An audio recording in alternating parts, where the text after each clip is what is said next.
Hello! Oh, sorry, my bad. Hello! How you guys doing? Also, hello, Masalo and Looperlink. How you guys doing? Alright, alright. Yeah, hello, hello. There we go. Doing good. Hope you're having a nice day. I did. I woke up and go, oh, my bad. I misclicked. Alright, I did have a good day. It was like a very chill day. I woke up late. It's like midday. I woke up at high noon because that's how productive I am. I did some silly tasks I had to do. Made some food, and now I'm streaming.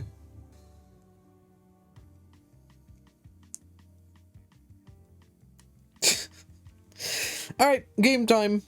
Alright, so this game I played the demo of, and I already played like a long part, like maybe halfway through the game, and I just want to finish the game. That's what we're gonna do today. We're gonna finish the game.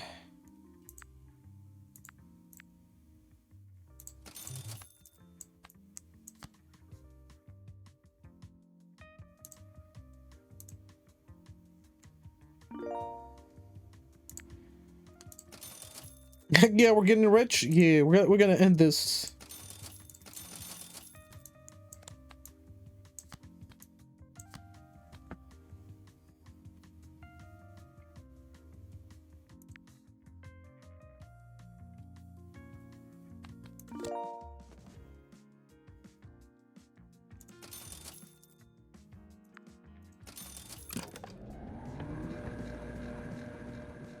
Yeah, since we have a lot of automation things, this cat does the redeem the thing, so I can just chill.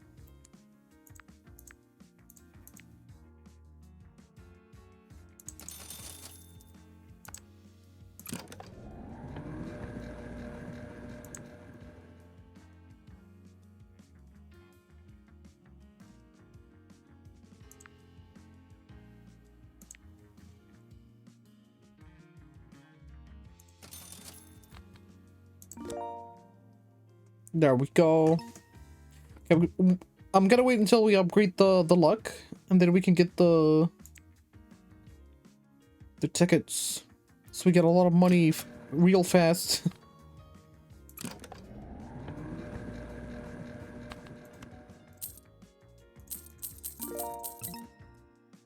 There we go. All right.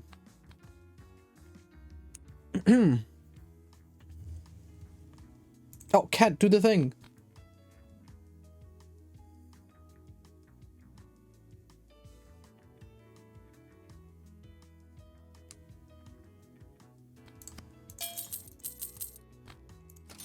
All right, we got luck. Let's go.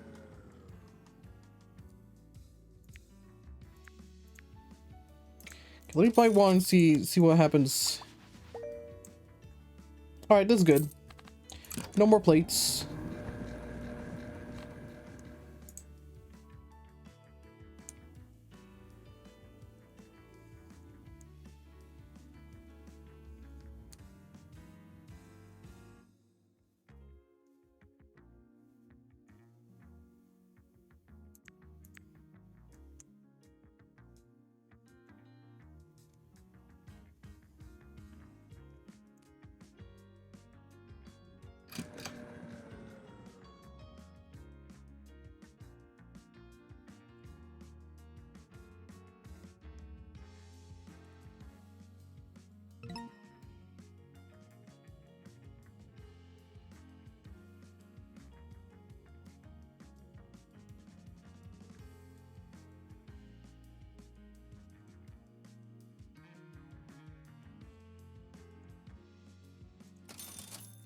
There we go.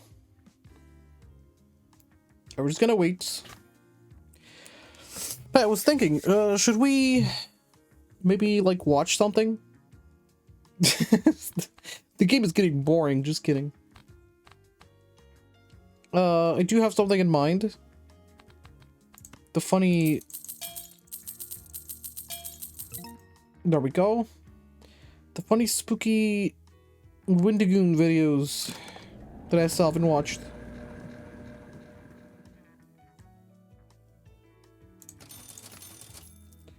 There we go.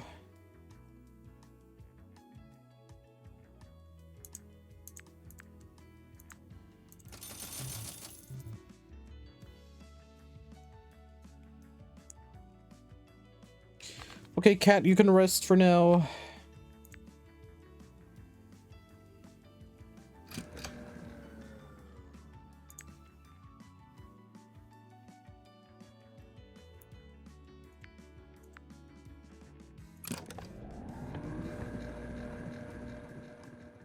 Well, let me see if I can do the funny.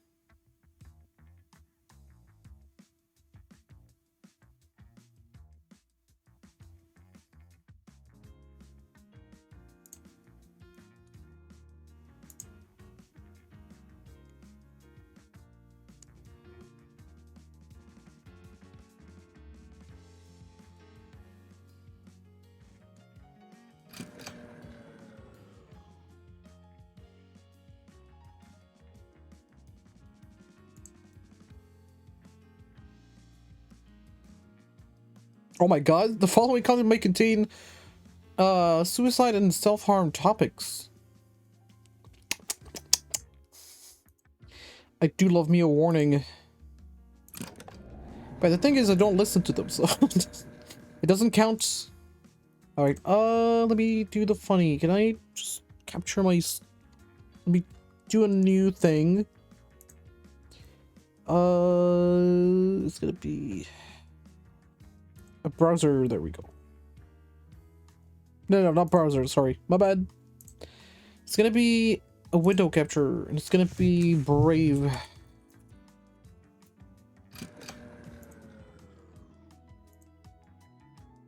Oh my god, it's big! Hold on, let me hide it first. There we go. Until I fix the problem.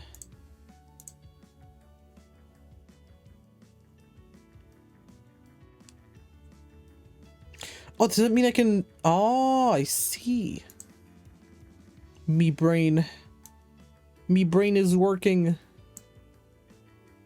So now, if I have it, like, super small...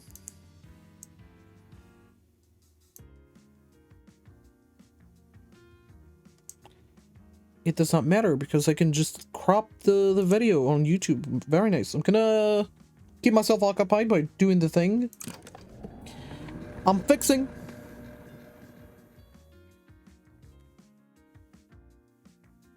So you can have it like small.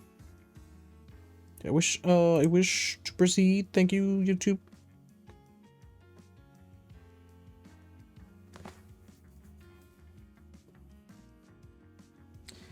I know, YouTube, I know. My god, they really don't want me to watch this video. Like, what is this? Hold on, let me show you guys. I'm trying to open the video and this is what I see. It's like the following content may contains thing, but I can't play it. Like, what am I supposed to do here? I'm gonna refresh, maybe? Oh, weird. Hold on, I'm refreshing. Recently, Let's go. Also, what the heck? Alright. My bad. How dare you, YouTube? Okay, let me do the fixing now. Gonna do control. Nope, not control. It's alt. It's alt. Okay, so if you're not familiar with the funny, I'm just gonna do this. And then alt from the down. There we go. We make like a tiny little video player. And then we can make it like small. We can just put it right here on the corner. And you guys can watch the YouTube with me. If only I could put like a... Oh my god, it's taking half the screen. That's fine. It is fine. Also, I'm blocked. Oh, there we go. I fixed it. Okay, time to watch. I'm gonna be gaming while watching.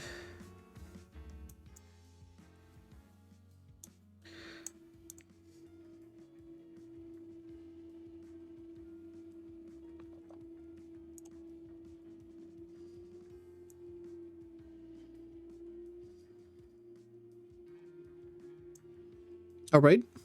There we go. Let's go. We have a little tiny player. Okay, I'm gonna put this a little loud so you can hear it. I've come across one of the scariest YouTube channels I have ever seen. All right. I want to tell you about it. A few years back, a YouTube channel out of Japan began posting videos. Okay, I'm going to continue playing. The channel seemed to be a hub for obscure or lost Japanese media, with the majority of uploads being lesser-known news segments or things found in film storage facilities. But as we begin to watch the videos, something weird happens. Strange disappearances, cults hidden in the mountains, rituals to contact the dead in cursed and haunted homes. What's Can you guys hear the YouTube? This channel is any standalone video works on its own. The channel maintains its focus of being a series of standalone found footage horror movies. But when you watch them back to back, you may start to notice some things. The same dates mentioned by seemingly unrelated characters. The same signs and symbols show up again and again. And some of the questions we find can be answered by questions we find at other parts of the channel. This, in combination with its excellent tension and scares, makes every revelation we find more terrible than the last. So hello everybody, today we're going to be talking about fake documentary Q. Like I said, every video on the channel works as its own short horror film, so I'd actually come across a couple of their videos before and not realized it was part of a whole. The videos I came across were Sanctuary and Basement, two things that, again, I thought were just cool horror projects, not realizing it's a part of an even bigger cool horror project. Now, it's no secret that I'm not the best at covering this stuff. For some reason, you people like to put up with my subpar expertise, if you want to call it that, but that's especially true here, considering that a lot of the extracurricular stuff for this series is just in Japanese. The series seems to have a pretty big following in Japan, judging by the comment section and all the extra blog posts and fan stuff online in Japanese. But because of that, if you're not familiar with the language, there's only so far you can go, especially considering there's multimedia tied into this YouTube channel that makes it more of an ARG, with things like in-universe blog posts and even a book. That's right, Japan is so far ahead of us in scary videos. Yeah, did you know that they can turn like you walking to electricity? The footsteps have novels. So what I want to do today is go funny. through the YouTube channel that thankfully has English subtitles and talk about what can be picked apart from the videos themselves and what makes these scares work so well. And if you do speak Japanese and want to learn more about the story, then I'll have those links in the description. And if you don't know Japanese, but he has a funny bunny thing I just noticed on the background. For one, there's a lot of great resources in the fake documentary Q subreddit, including user Regent Kronos, who is currently going through the book, translating it to English one chapter at a time. And a couple English-speaking channels have covered this channel before, people like Rainbot and Nightmind, and I'll have them linked in the description as well, but one channel I really recommend you check out is Tub Spoopy Club. Spoopy Club. Yeah, she's currently uploading parts of an analysis of this series, but unlike me, she speaks Japanese and is incorporating her knowledge from the book into her analysis. So I highly recommend you check out her channel, and also at the time of recording, she only has 141 subscribers, so show her some love if you could. And also before we begin, show me some love if you could and also want to. That's because the manhunt— Yeah, look, I can do this because it's a window. I can move. There we go. I show them some love. There we go. Collection is currently available at wendigoon.shop and will only be available for like less than 2 weeks. So get the t-shirt, journal, WIU hat, and jacket while you can. Aw, damn. And also for Black Friday, you can get in on the cryptid enamel pins. This was a fun drop a lot of y'all seemed to like, so until Monday, you can get it for half off. That's right, half off its original price, and if you order now, it'll be there in time for Christmas, but there's only a limited supply, so get in while you can. And as always, if you decide to support by picking up some merch, it means the world. Really appreciate you all. And who I also appreciate is the sponsors of these videos who make sure I can still make a living, even if I have to say things like suicide a lot, which I'm going to have to do in this video a lot. All right. I should also probably mention trigger warning for you did. this video. YouTube didn't let me even watch the video. Don't worry about it. So of course there's going to be a lot of that, but it's going to be cool. I promise. Well, not that the suicide will be cool. The videos will be around it. That is decidedly not cool, of course. And something that's really not cool is not taking care of your body. Oh no, it's the thing again. Traveling to see friends and family. If you guys watch the Wendigoon, he always does the funny health all the more thing. To stay on top of your health. It's like a juice thing. Thankfully, today's sponsor, AG1. Yep, it is. I remember. AG1 is the daily health drink that combines your multivitamins, your pre and probiotics, your antioxidants, and much more in one easy drink. Outside of the holidays, it's hard enough to remember a bunch of pills and doses you have to take. And AG1 makes it easy because all you need is 8 to 12 ounces of water and a spoonful of AG1 and you're good to go. I have a notoriously terrible diet. I had 2 different kinds of pasta for dinner, to let you know where I've been at lately. And AG1 helps me feel better throughout the day, keeps my mood up, and it's not that it's some miracle tonic, it's just the things that your body's been looking for. Now with their extra flavors like berry, tropical, yeah, bring back the cereals. The inside joke. Yeah, get the cereals back. The funny, what's it called? I don't remember the name of the brand, but he used to enjoy them. And if you want to get in on this offer, then now's the perfect time because of AG1's holiday bundle. All you got to do is head to the link in the description at drinkag1.com/Wendigoon or scan the QR code. And along with your order of AG1, you will get $126 in free gifts. That's right. Damn. Like a shaker bottle, a metal canister for your AG1, as well as that's a good deal. And different flavors of AG1 in a sample pack. All of this available for the holiday season. Again, that's drinkag1.com/Wendigoon or scan the holiday season. Oh, it's 3 months ago. My bad. QR code to get in on this incredible offer. My bad. I was late. Thank you all for watching the ad. Thank you to AG1 for sponsoring the channel. Their link will be in the description. We are back to the video.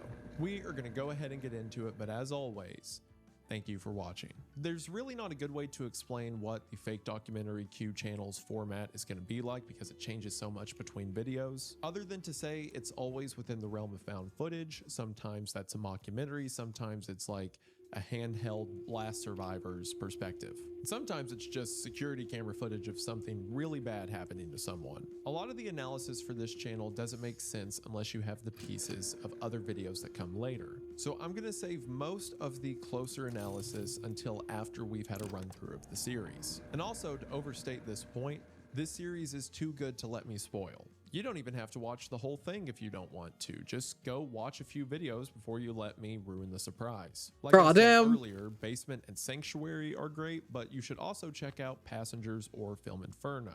All of those are some of my favorites. As a matter of fact... God damn it. Alright, hold on. You said watch them first. I'll do the funny. I'll get back in there. Ah, I see.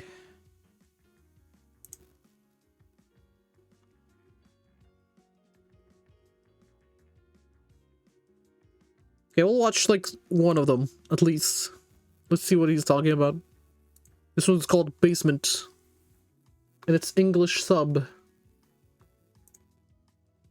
There we go. November 17, 2015, there was an incident in which a woman disappeared off the face of the earth in mere 4 minutes. Alright, is this the original thing, or is this... Ah, it's a fake document! That's the whole name! So there was a similar incident that actually happened, where somebody, you know, disappeared, and the last video of them was an elevator. Basement. Yeah, are they like remaking spooky things?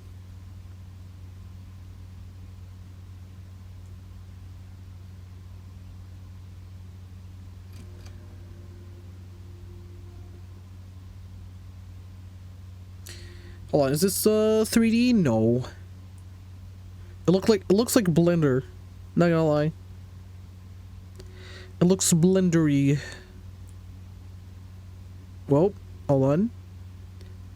Okay, that was green. Let me see.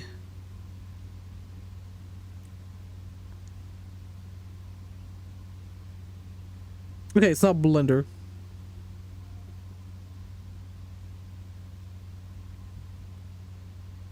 Is it Blender? Hold on. I gotta know. Yeah, don't worry about the thumbnails. No comments? Oh, there are the comments. Alright. Japanese. I don't understand Japanese, but is there the funny translate option? No. There's no funny translate option. Alright, continue watching. I'm getting distracted. I'm thinking maybe like the people or somebody who joins and just sees the video on the right, or sorry, on the left, and they don't understand why it's there. We're like, ah man, I'm bored playing a game, so I'm watching something while playing because I want to beat the game. They just join and see me watching a camera thing on the right. Yeah, it'll be like, oh yeah, yes. Is this part of the game? Yes, it is. But the other one that I was talking about is like maybe there was like a Japanese woman with a child. And she like frantically went inside and then left. And that was like the last captured video of her. And she's gone forever. I think it's like a super creepy pasta thing. But I don't know. I do remember something like that. But let's see what this thing adds to it.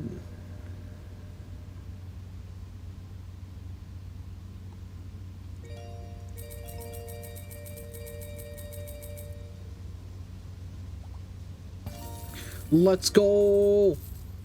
We got a lot of money. It's like $50,000. Oh, oh. Okay, glitching. It's in the video, not my computer thing. Oh man, it keeps going down. Look at the funny numbers. They're just like keep glitching. Alright, that's a little spooky.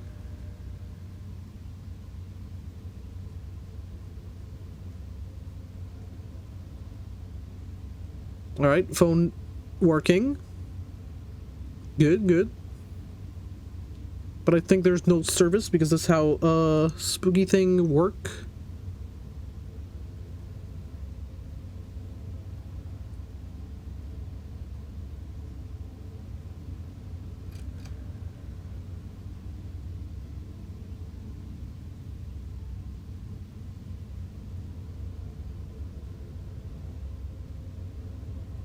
Oh! I see. Very cool.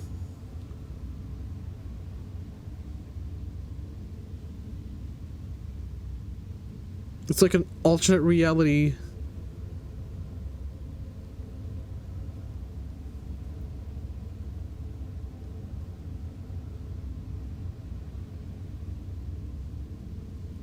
She glitched.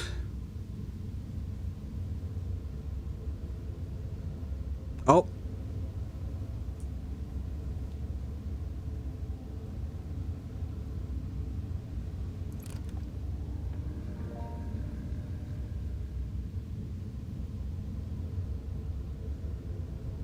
Okay, I got achievement for stacking 100 tickets at the thing. Very cool.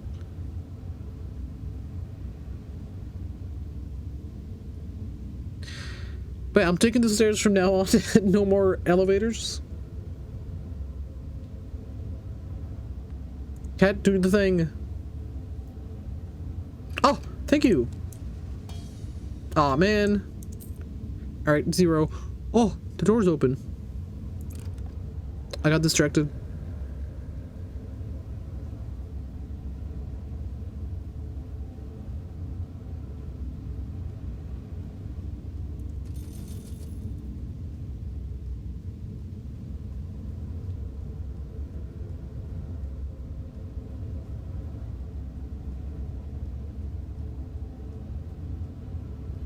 And it's back to normal, I think. Oh, it's not normal. But that's a cool effect. For the funny windows to be like going up and going down at the same time.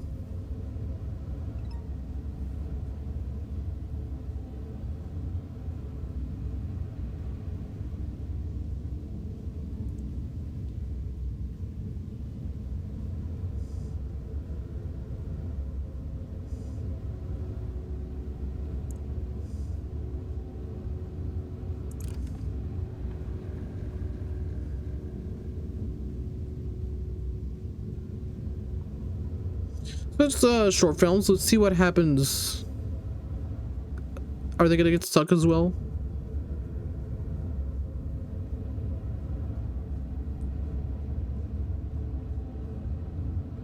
Oh, one.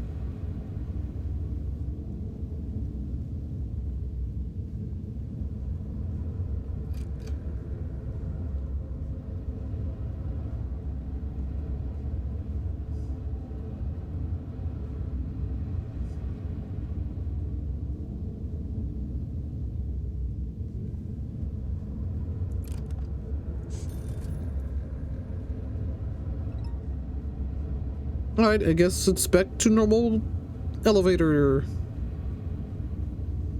I see what they mean with the spooky documentary.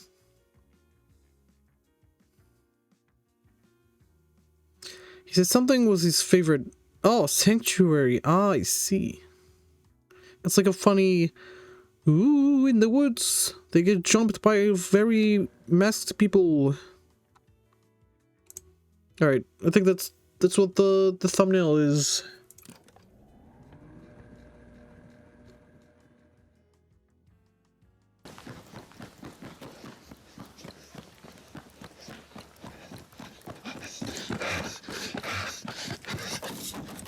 Again, I'm remembering old good videos, like good horror films, or short horror films. I'm sure you guys remember the funny one with the car, where like a group of friends are in a car going back home, and they like loop. They keep like looping forever, and they can't escape the loop. It was a very cool one as well. I remember with that one.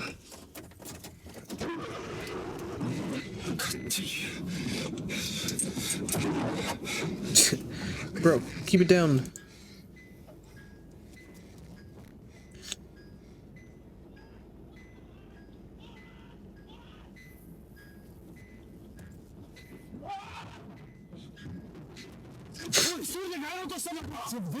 I thought you didn't leave me. I'm not leaving you, alright? Right back so we can call the police.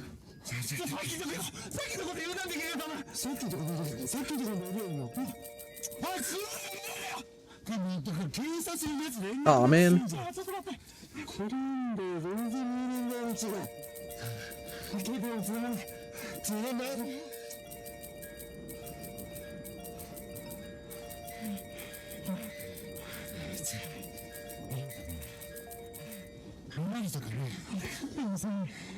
Aw, man.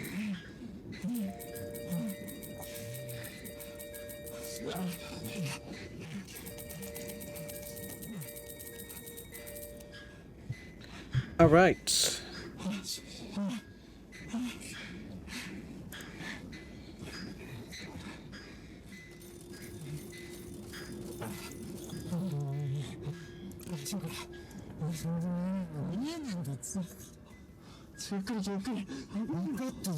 Yeah, where's the subtitles? No.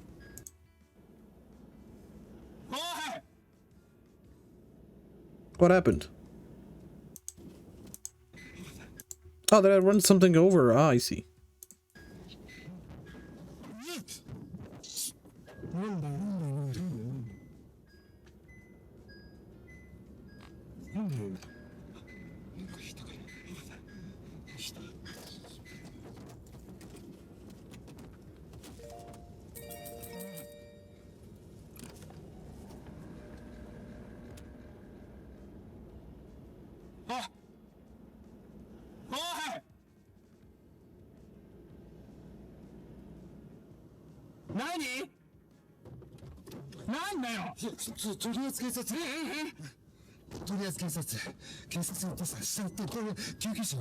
Can you guys say we just a little bit, tiny bit from the mic, like talking right there, like, oh hi, I'm just doing something.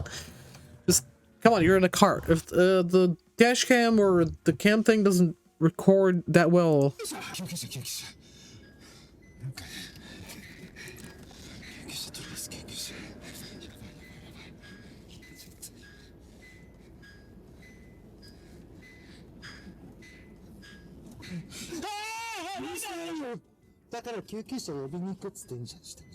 It could have just said, oh, I ran over someone, instead of like, oh, we need to call an ambulance, just back away. So it doesn't get scared.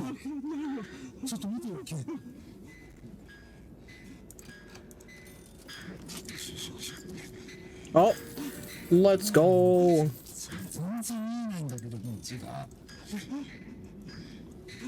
We got a jackpot straight from the beginning. Also, should I make this a little smaller? Just like a tiny bit, so you guys can see how much money I'm making.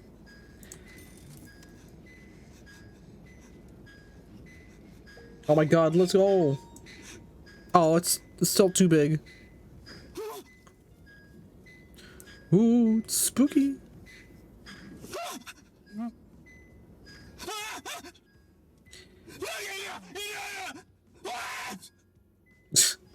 Yeah, screaming is not doing anything.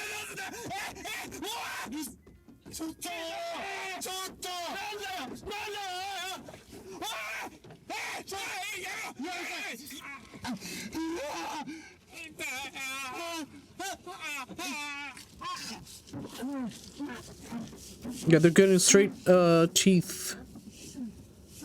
I'm gonna say that. don't call me on that, but yeah, they're gone.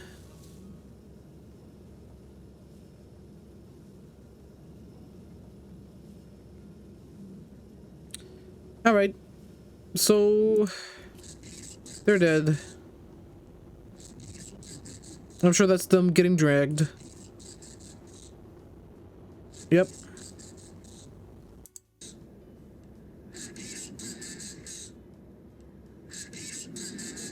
Alright, 3673. Or, sorry, 8673. It's getting louder. Alright.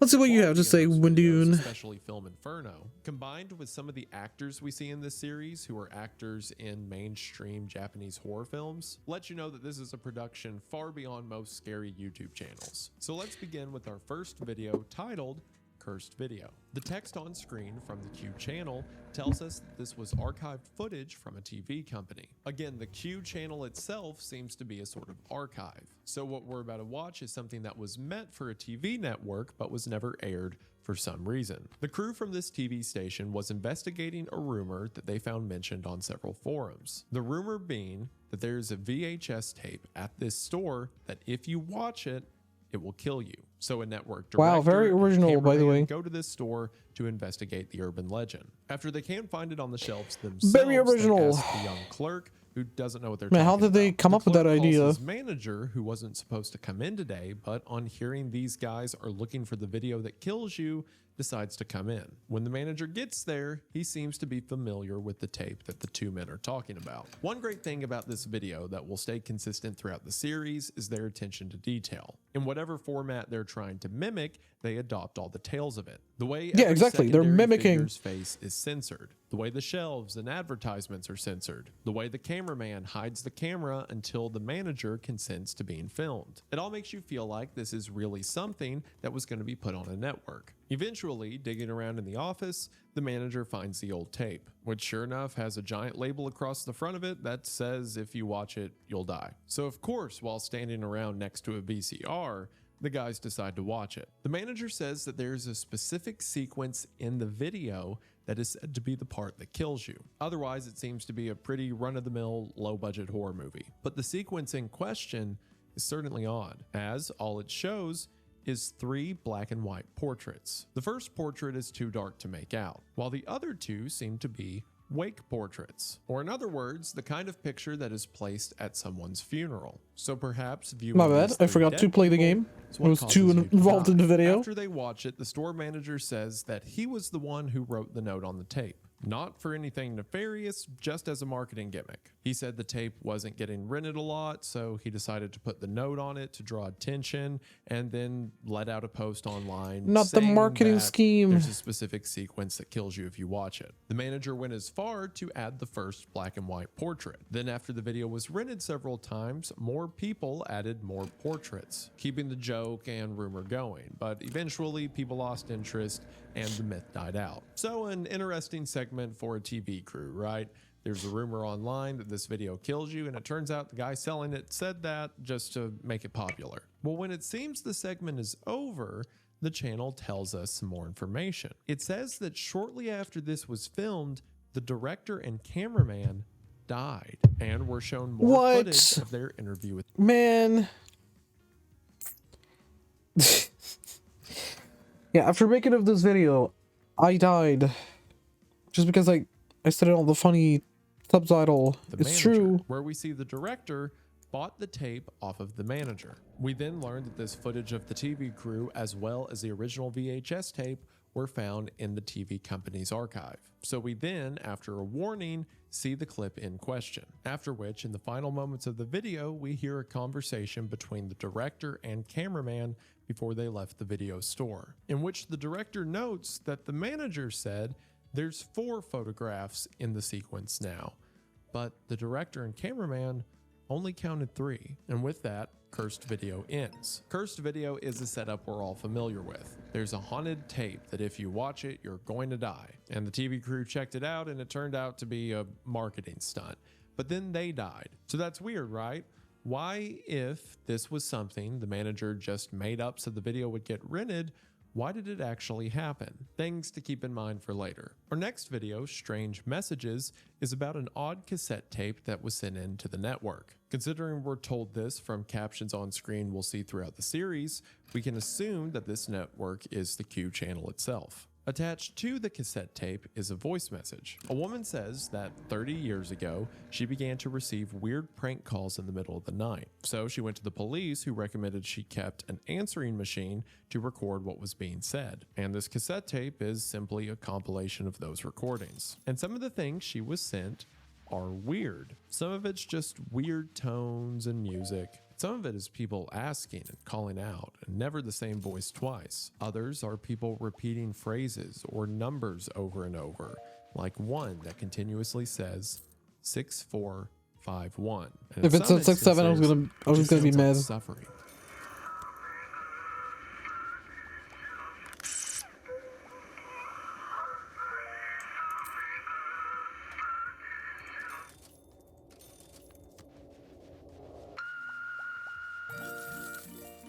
Let's go. Now, once again, I don't speak Japanese, but commenters who do seem to agree that something is being mumbled here about a mirror, saying phrases like, "It's in the mirror." And that's all this video is, just some weird things recorded back in the 90s. So for now, we'll go to the next video. What the Deceased Left Behind. In this video, we follow the perspective of a group of friends who are hiking to the top of a mountain. They're hiking in honor of their friend, Naoto. Naoto was an avid hiker who one day hiked up this mountain and took his own life by overdose. So once a year, this group of friends hiked to the place where his body was discovered and leave flowers. His friends believed that he was going through a mental crisis prior to his death, as he began to say things like he was seeing ghosts. They also remarked that his body was found without any of his belongings, something that's weird considering how far out he would have had to have hiked to get to the place where his body was found. Eventually, his friends make it to the memorial and leave a bouquet of flowers. They have a moment of prayer and silence, and all seems to be well, or at least mostly well. See, if you pay attention to a lot of the subtleties in the dialogue of this series, you'll start to notice some clues. Some of them are so subtle, I can't tell if I'm just making stuff up. But I don't think so, because other equally subtle instances later in the series turn out to be clues to whole new discoveries. So at the risk of being paranoid, which is pretty much my job description, his friends are kind of weird. Like, for example, they mentioned at the beginning that they do this every year, but during the hike itself, they seem very unprepared. They're out of shape, they're panting, they're asking which way to go. And then after they leave the flowers at the memorial, it gets even more weird because they seem confused on what to do next. Asking if they should take the flowers, if they should leave them, if they should stop recording. Again, just little things that seem out of place for a group of people that are coming up here for their friend and supposedly do it a lot. This is made even more weird by what happens next. If you'll remember, Naoto was found without any of his belongings. Well, one of the friends suggests that maybe they should clean up the litter around the memorial. And as they do, somehow, they come across Naoto's bag, which they mentioned earlier that there was a whole police investigation around this. If that bag was lying 20 feet away, they would have found it. And not only is it suddenly here now for them to find, but it is in a much better condition than it. Yeah, maybe you're just paranoid because you just said it's in your job description. Because if you watch the funny news or whatever, they sometimes the news covers, what do you call the news crew? The news crew make things up. If you played the spooky horror game by the Puppet Combo, which was the something something killer, I don't know which one, they're like, ah yes, we're going to this very haunted place so we can see the spirits of someone who, the killer or whatever. And they just plan things up so they can be like, oh yes, we covered the remaining things of this person who, disappeared, to get the views. That's how it works. I think Actually would be if it was just sitting out here for years. Regardless, they go through the bag and find a camera, books, and something that's blurred out. And this video ends by showing us a slideshow of what was found on the camera. A lot of it's normal, pictures of the mountain, pictures of nature. At 7 minutes and 4 seconds, there is this weird image of what might be a cave. But more importantly, there are two pictures that stands out. One is a picture of another hiker walking away. This would be mostly normal if not for the fact that Naoto's friends say this looks exactly like him. So does this mean someone else had Naoto's camera and took a picture of him right before he died? And if so, why would Naoto have given it to again, them? I Why watch a would it lot of wind up- horror things. It's my thing. I just love horror videos.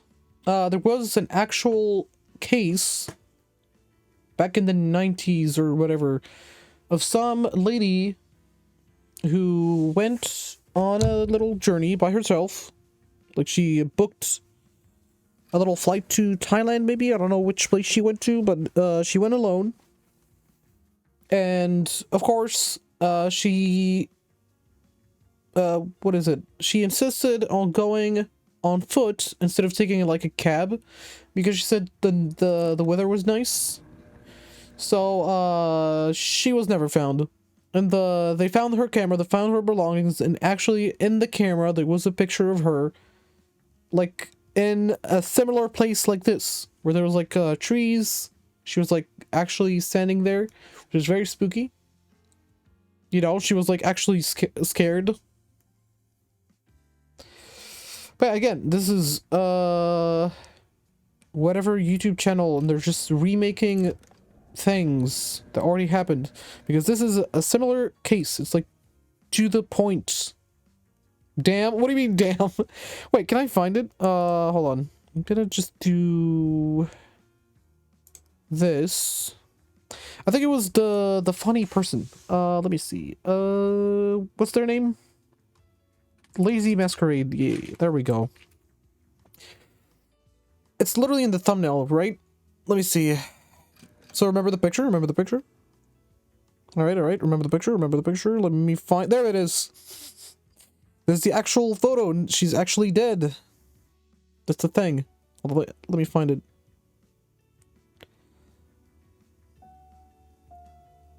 Ooh, very spooky. But this is the lady. Let me show the picture of her. If I can. Haven't been released to the public. But look, this is the actual true thing. Were taken beside a waterfall further down the Hoi Hoi. Yeah, this is the actual true thing. Yeah, look. Around an area called Shinobu Pond. At the time, the police didn't This know is who had a taken real these story. This is not a photographs, and the local spooky, newspaper decided to run just one of them, requesting spooky, funny, information. made-up thing. Days later, a man contacted the paper. He identified himself as Yoshida. But there it is. That's her final picture or whatever.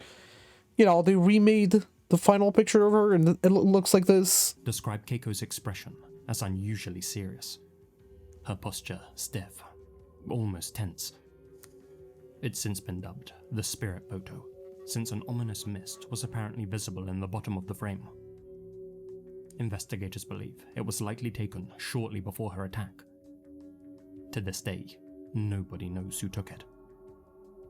According to one of Keiko's neighbors and family friends, quote, when the police returned all of Keiko's... But look at the spooky... This is what's spooky about this. It's the actual police things. Yeah, there was a little cottage thing. And she was like killed here and dragged over here. Like they found the body. But goddamn. It really spooks you how much spooky things happen that we don't know. Imagine if they didn't find her. Maybe, you know what I mean? It's very spooky.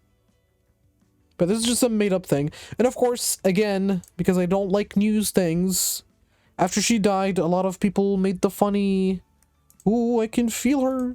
She's right here. To reveal new leads. And you know it, they ended up trying to steal the spotlight. See what I mean? This is what I don't like. This is what they're doing. It's like the... whatever this is in the Windigoon video, they're like, ah, yes, we found the things, her belongings, so they can cover it and put it on the news. Possessed and wasted everyone's time. It's wasting time. Back in his backpack. But most See what I mean? alarming is the last Very picture spooky. we see. A picture that simply shows us this. A giant column of smoke making its way up the trail. Supposedly... Ah, got those wannabe spirit talker scamming people? Yeah, they were like, ah, yes, I can feel her spirit. She's calling out to me because, of course, there's no proof. They can just do whatever. God damn it. But I see the inspiration. They're like, using actual horror things and be like, yes, this is what happened. But you can see what I mean. The smoke, the ominous smoke, just like the ominous smoke on the picture right here. God damn it. Towards Naoto. This was the last photo taken before his death. The bottom of the smoke almost appears as legs. Perhaps this thing looked like a person initially, or appeared as a person until the photograph was taken. Whatever this is, Naoto wasn't alone out here. And maybe he was right when he said he saw ghosts. And with that, this video ends. Now, up until this point, nothing explicitly supernatural has happened yet. Obviously, it was implied in the first video that the director and cameraman were cursed for watching the video, but they just died. We didn't see a ghost or anything. Well, this is the first time of something that will continue to happen throughout this channel.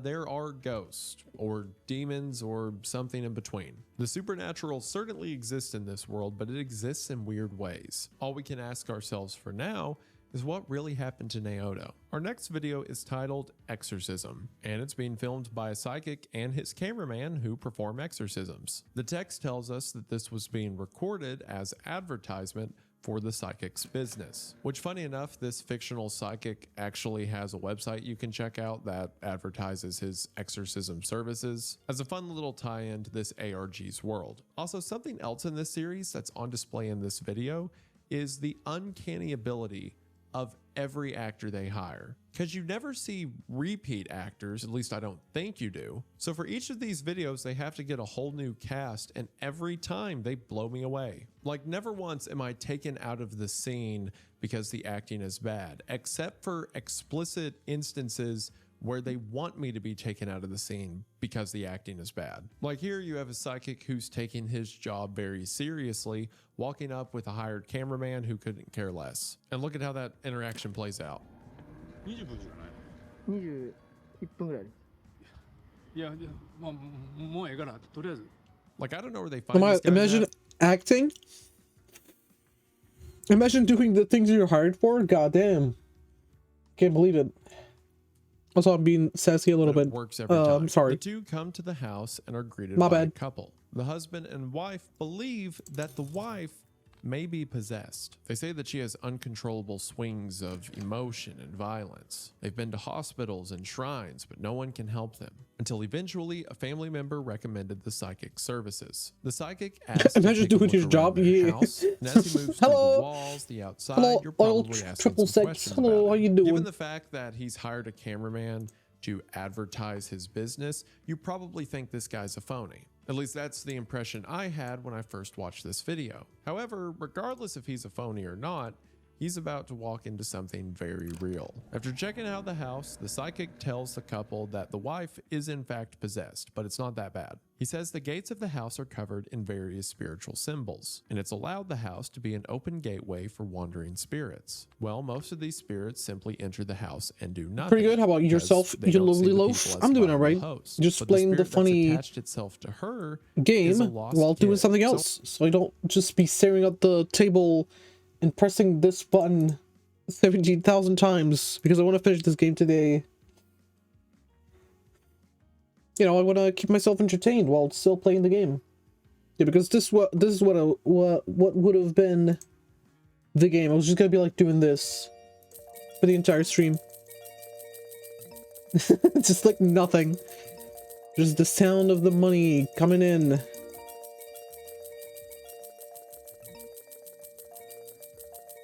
Gambling, yeah!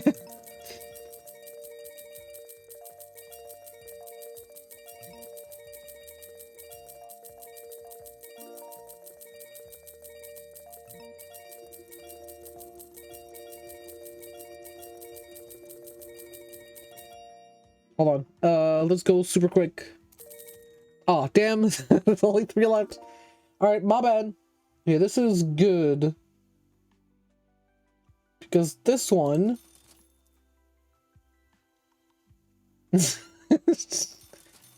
Okay. Alright, good. Because this one is like super good money. Yeah, look. That's a lot of money. So let's buy a lot of these. Or at least 25. And let's start doing the money. Now we're gonna explode. But in the meantime, let me do some watching. Get back in here, Brave. Get. There we go. Someone who's just afraid while as she waiting. is, and someone who it won't be hard to ask to leave.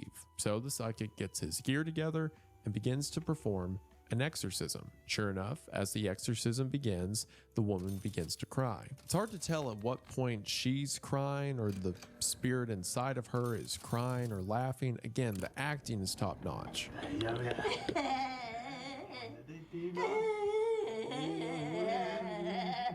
But then suddenly, something changes. Something the psychic didn't expect. She suddenly begins screaming and kicking. The husband tries to help, but he's thrown into the wall. She shouts and yells. Both the psychic and the cameraman are terrified. And in the final moments of the video, in desperation, Maybe they're doing it for the psychic Vine. simply says, "This is wrong. What is happening? Failed." The "we failed" line. We're doing basically everything. I wanted to add a funny Subway Surfer on the top, but no. I'm playing the funny Scratchy Scratch. And I'm gonna finish it today, but I'm watching something while playing. Because it takes time for this funny bot to do the thing. Hopefully we can make it faster. Okay, let's go. By the way, recently done my Resident Evil 9 Part 2 stream. I did see that, but I couldn't watch because I want to play the game myself. Because, funny thing is I didn't play the Resident Evil 9. I never played like the original, and I didn't play the remake, so I'm gonna wait a little bit and I'm gonna play it. Aw, man. My bad. I was gonna join, but I couldn't watch. I love experiencing things without the funny spoilers. Is haunting. Normally you would expect But we're an watching exorcist Spooky in these while playing scenarios the to say chill something game. like, we have to try something else, or this isn't going well. But to say we failed sounds like it's irrecoverable. Whatever's happened here is something powerful. And if you pause the video at just the right time, you can see what that something is. Because as soon as the freak out begins, you see this. This does not appear to be the spirit of a lost boy. If the psychic... Ooh, nice. Let me see. Let me zoom in. All right.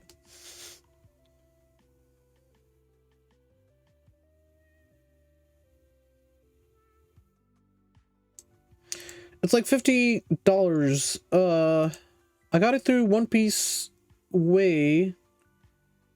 I'm just gonna collect my save file, then afterwards I will buy the game. That's what I actually do sometimes. You're selling chocolate? Where? Oh, I know what I mean. I get the reference. The funny SpongeBob, she looks like the worm. Alright. Get out of here. was right, and this house had been an open gateway that spirits could just walk into, then perhaps this lost boy was only inside of the woman to hide from whatever this is. There's greater forces at play that even those who know of the supernatural aren't aware of. Also, this kind of thing happens through the series constantly. Ooh, high a ton replayability, like the OG Resident Evil 4. That's nice. That are terrifying. I love replaying games. Point out as we get to them that are awful and have made me just like the funny, what's it called? Like, oh, there's the Resident Evil Village. There was like, ah, yes, you can play the game, then you can play the other one with Chris, and then you can play as the other characters or something. Like there's different game modes. Anyway, I gotta sleep now. It's 5 a.m. Alright, you go to sleep. Thank you for dropping by. Bye-bye. The mercenaries, yeah. so frightening that you won't be able to sleep. No, like they're a distinct visual of something in the shadows that when I'm laying in bed at night, I'm almost more frustrated than scared that I keep thinking about a stupid face in a stupid corner. You know what it reminds me of? It reminds me of the Boiling One ARG. The Boiling One, or you're talking about the tall one or whatever it's called? The one in the back rooms that you were scared of for like a long period of time. Nobody.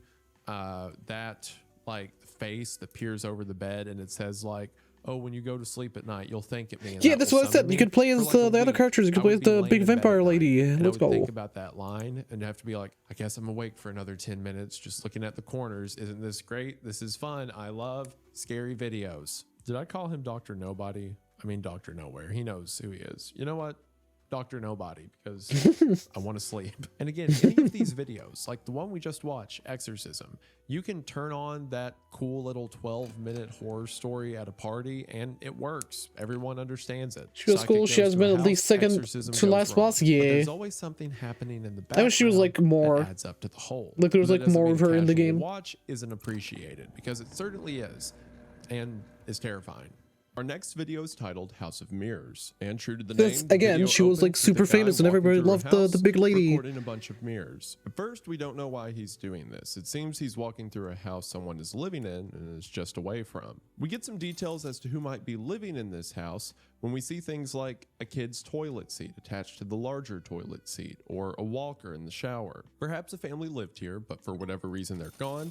Now a bunch of mirrors are in their place. At 1 minute and 51 seconds in, our videographer shows himself in the bathroom mirror. What's interesting is he's wearing a shirt that's written in English, but it's easy for us to read left to right. Normally in this situation, if you were holding up a camera facing a mirror, then the image in the camera would be reversed. In other words, yeah, maybe imagine having a shirt reversed. I'm sure they like make a lot of these, the reverse but because shirts. The shirt isn't backwards, that means the video file itself that we're watching has been mirrored. Left and right's getting mixed up is actually something we'll see a few times throughout this series. As he continues to film the editing. House, the channel I blame the editor. The videographer was hired to film all of the mirrors in the home. And we're told the house was previously inhabited by a husband, a wife, and the wife's mother, who had dementia. Until one day, the mother with dementia disappeared, and the wife became convinced Get more luck. that her mother was in a mirror. Again, it's evident in the video itself, but this series does such a great job at its tension and build-up. First, we have no idea why this guy is filming mirrors, and then we hear that the woman disappeared and someone else was convinced that she's in the mirror. So now, every time we see a mirror, every time the camera glances past one, we're looking for details, trying to make out someone in the background. Eventually, while in the top floor of the house, while the videographer is filming a mirror, the door behind him flies open. He freaks out and turns around to see that there's another mirror propped up in the now open closet. The two mirrors are now facing each other. If one mirror can hold a person, then what can two repeating mirrors? Yo, Skillet Shorter, welcome the in. cameraman out and he runs out of the house. However, Hello. after his footage ends, It's been the a while. channel takes Yeah. us back and shows It's been us a couple long things we while. might have missed. Particularly that in the background of two of the mirror shots, just as we feared, we can see the image of a little girl standing at the back of the room and a tall man in a suit. Both of their faces obscured. Some people, because of the suit coat, tied the tall man to the image we saw in the cursed video, the darkened portrait of the guy in the suit in the segment that's supposed to kill you if you watch it. But don't worry, we'll be seeing more of these two later. All we need to know for now is that the wife seems to be right. There was something in the mirrors. Our next video, Bivouac, follows the perspective of an outdoor vlogger. Specific locations get censored out in the series, but from what we can see, she seems to be hiking through the countryside of Japan. It seems that her plan is to make her way to a lodge How you doing, further up the Skeleton Shore? mountain before night. However, as she's walking through the woods, she seems to get lost, eventually becoming panicked, unsure of what way to turn. This leads her to getting so lost that she has no other option Doing good? but to Let's set up go. camp for the night. Which, I just have to say, I understand she's an outdoor vlogger and probably camps out by herself a lot and all, but she is way too comfortable with this. Like, she goes from freaking out to panicking to having no idea where she's at to just, oh well, this spot's fine. She vlogs the whole process of setting up the tent. At one Currently point, working on she some looks lab. through the trees and says, what's it called? The word. Yeah, elaborate. What do you mean by lab?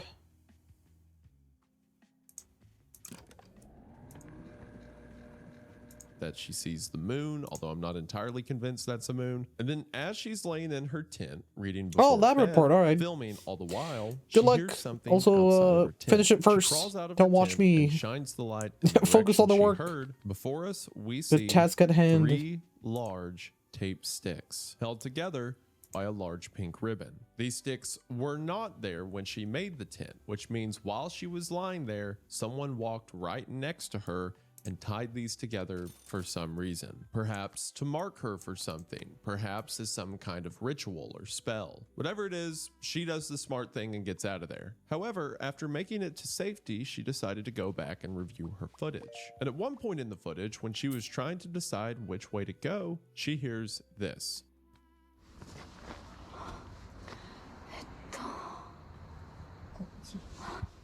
A voice was calling out to her, leading her in the wrong direction. While she seems to have made it out, some force in the darkness was working against her. I like how varied a lot of the scares in the videos are. Sometimes it's an exorcist with a giant demon thing behind him, and other times it's just a woman waking up in the night to see that there are sticks tied next to her tent. Both are scary for their own reasons, but Q does such a great job at making both fit into their narrative. Our next video is titled Obscure, and this video simply takes us through a series of blog posts made by someone who calls himself Orange Robinson. Orange's last blog post was made on November 25th, 2011. In this blog post, he said that he couldn't take it anymore, that he sees faces everywhere, even in the clouds as pictured here, which to us just looks like normal clouds. To explain how Orange got to this point, we then rewind to a year prior, November of 2010. In November of 2010, Orange was posting about a new job he got editing photos for some development company. He says that the weirdest job he got was from a client who remained anonymous. This client simply requested to have a face largely Let's go, we got plastered 3-3. over a picture. That's a lot of money. Family. And the face looked like this. It's hard to tell exactly what we're looking at.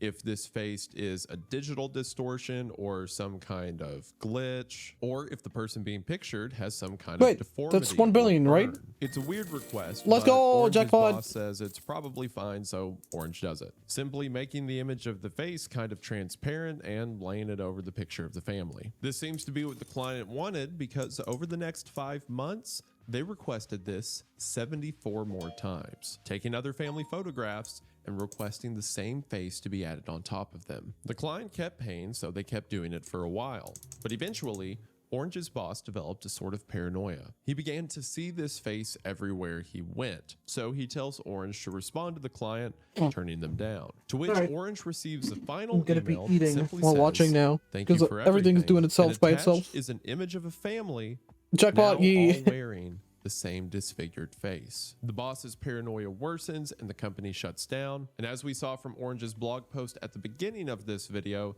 it seems he didn't do too great either. That's all we get out of this video, but what could it mean? Was this just some client who was mad at a family and wanted to throw this gross picture over their image? Or if some have speculated, perhaps the client was the disfigured person and wanted their image lazily put on top to feel like they were a part of a family. But if that was the case, then the final image throws that theory out the window, because they send back a picture that if this is just about image distortion, they can clearly do themselves. There's something more nefarious happening here. And why did the client want Orange to be the one who did it? Our next video, Sanctuary, has to be one of the most popular from the whole channel. We're thrown into the perspective of a man running at night, clearly out of breath. Oh and yeah, we panicked. saw it. From the timestamp in the camera he's holding, We can literally see just that it's watched that February video. 4th of 2012. He runs to his car and throws the camera on the dash. As he begins to back away, his friend comes running out of the darkness, just as panicked as our driver is. The friend begins yelling, saying that the driver was going to leave him, and it seems from the conversation that they did leave a friend behind. The driver remarks that all that matters now is to get out of here and then call the police. We don't know what the men saw in the darkness,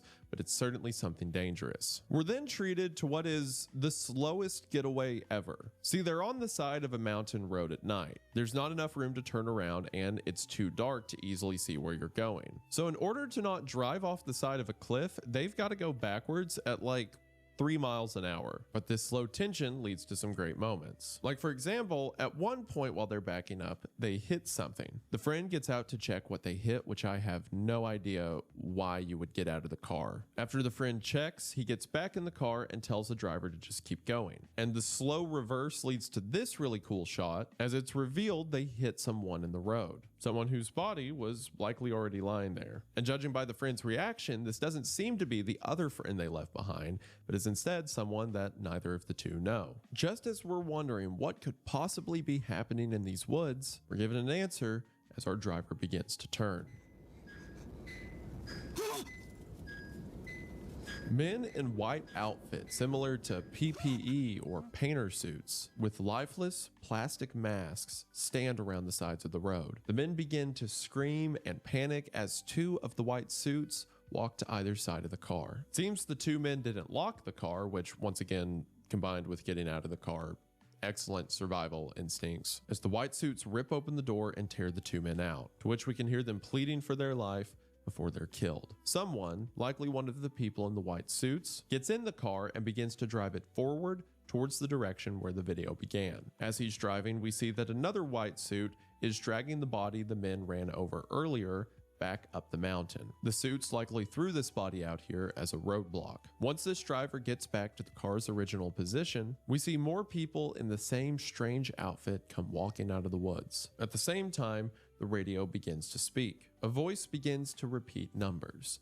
The numbers are 8673. This driver then notices the camera grabbing it, at which our video ends. And once again, this worked so well as a standalone horror story. A couple guys driving down a dark road at night come across what seems to be a cult or some kind of ritual, and then they're killed by whatever group is out here in the woods. But as it relates to the whole, we've had some hints of something being off in the woods. From the hiker that died up there having a picture of a ghost coming up the trail, or the vlogger who was clearly being followed by someone who tied those branches outside of her tent. Perhaps this cult we see in Sanctuary is responsible for these things, or they're just one of several weird things happening in the forest at this time, which, spoilers, it's the latter. Our next video, Flower Offering, shows us news reporters conducting street interviews. They're asking people what they're upset about. What's one thing about their life they wish they could change? Most of their answers are normal until they get to someone who identifies as Mr. S. Mr. S says that if he could change anything,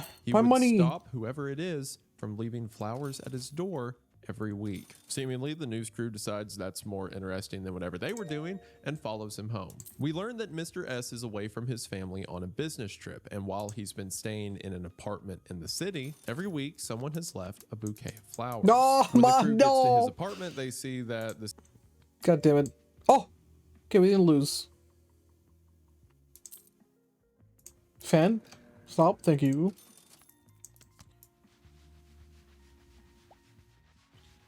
Okay, I still don't understand how this works.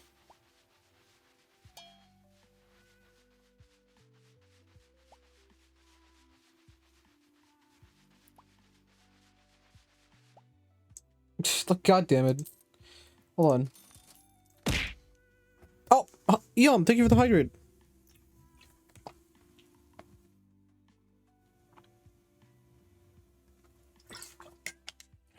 How you doing?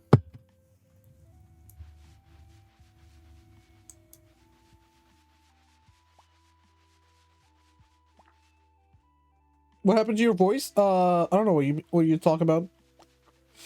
What are you talking about? Lower register? What do you mean lower register? Explain. And there's nothing.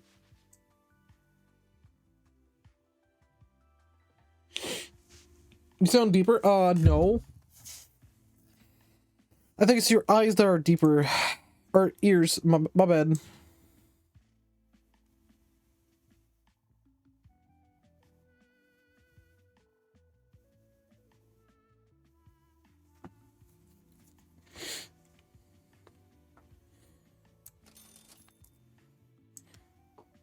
Yo, mama, alright.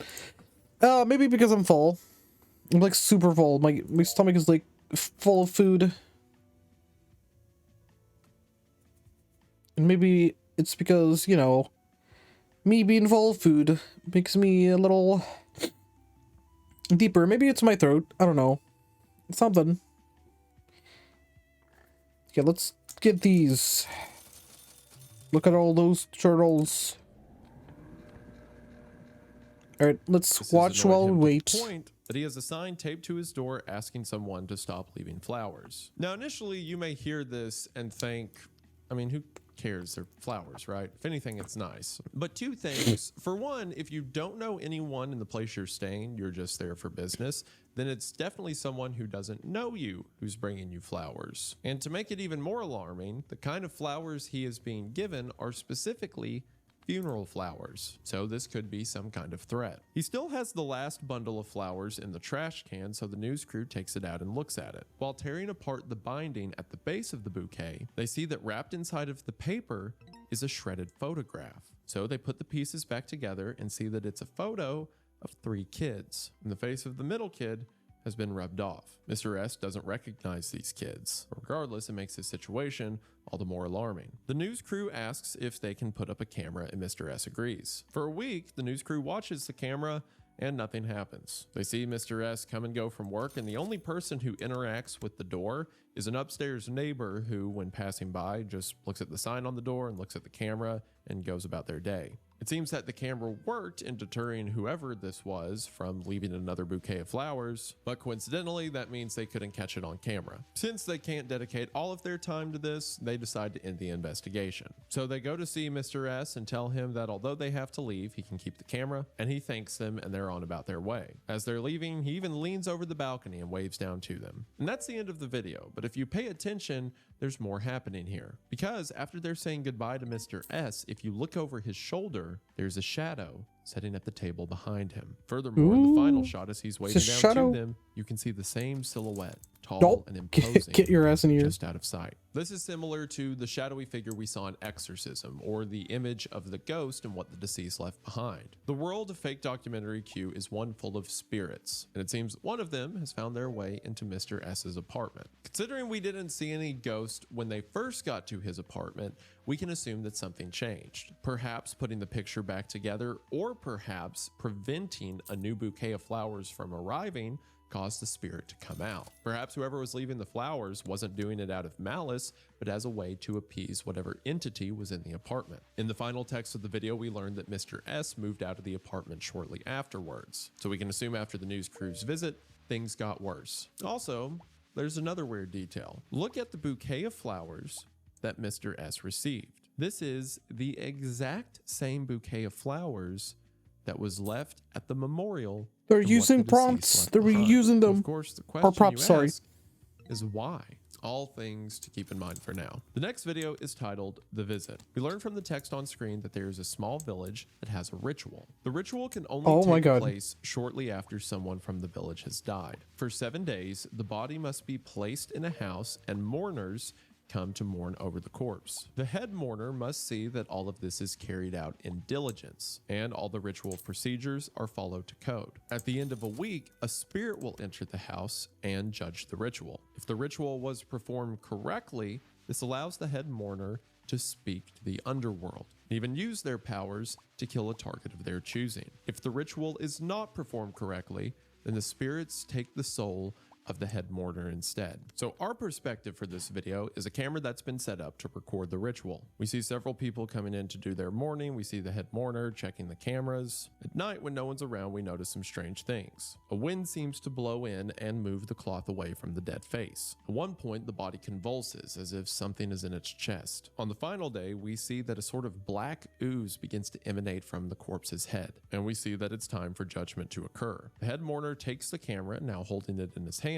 and goes to inspect the body. As he pulls off the face cloth, we see that the face is now a decomposed mess with this ooze seeping out of it, which I'm not an expert in Japanese rituals, but if I had to guess, that means the spirits aren't happy. The head mourner realizes this and begins to panic as spirits fill the inside of the house. He runs, seeing them everywhere, eventually trying to shut the door as a hand reaches out to stop him, and the video ends. So what we see here is a failed ritual. There's different reasons for why it could have failed. There's several instances where the head mourner comes to the camera to check on it and he seems more annoyed by the whole process than actually mourning, or perhaps because they left a window open at night that caused a wind to blow the napkin away from the face. That was disrespectful to the body, and that's why they failed. Either way, it didn't work, and we can assume that the mourner was taken. However, there's another detail to this video you might have missed. The house that they are in is the house from the thing from the other family. The one where the lady was convinced she was...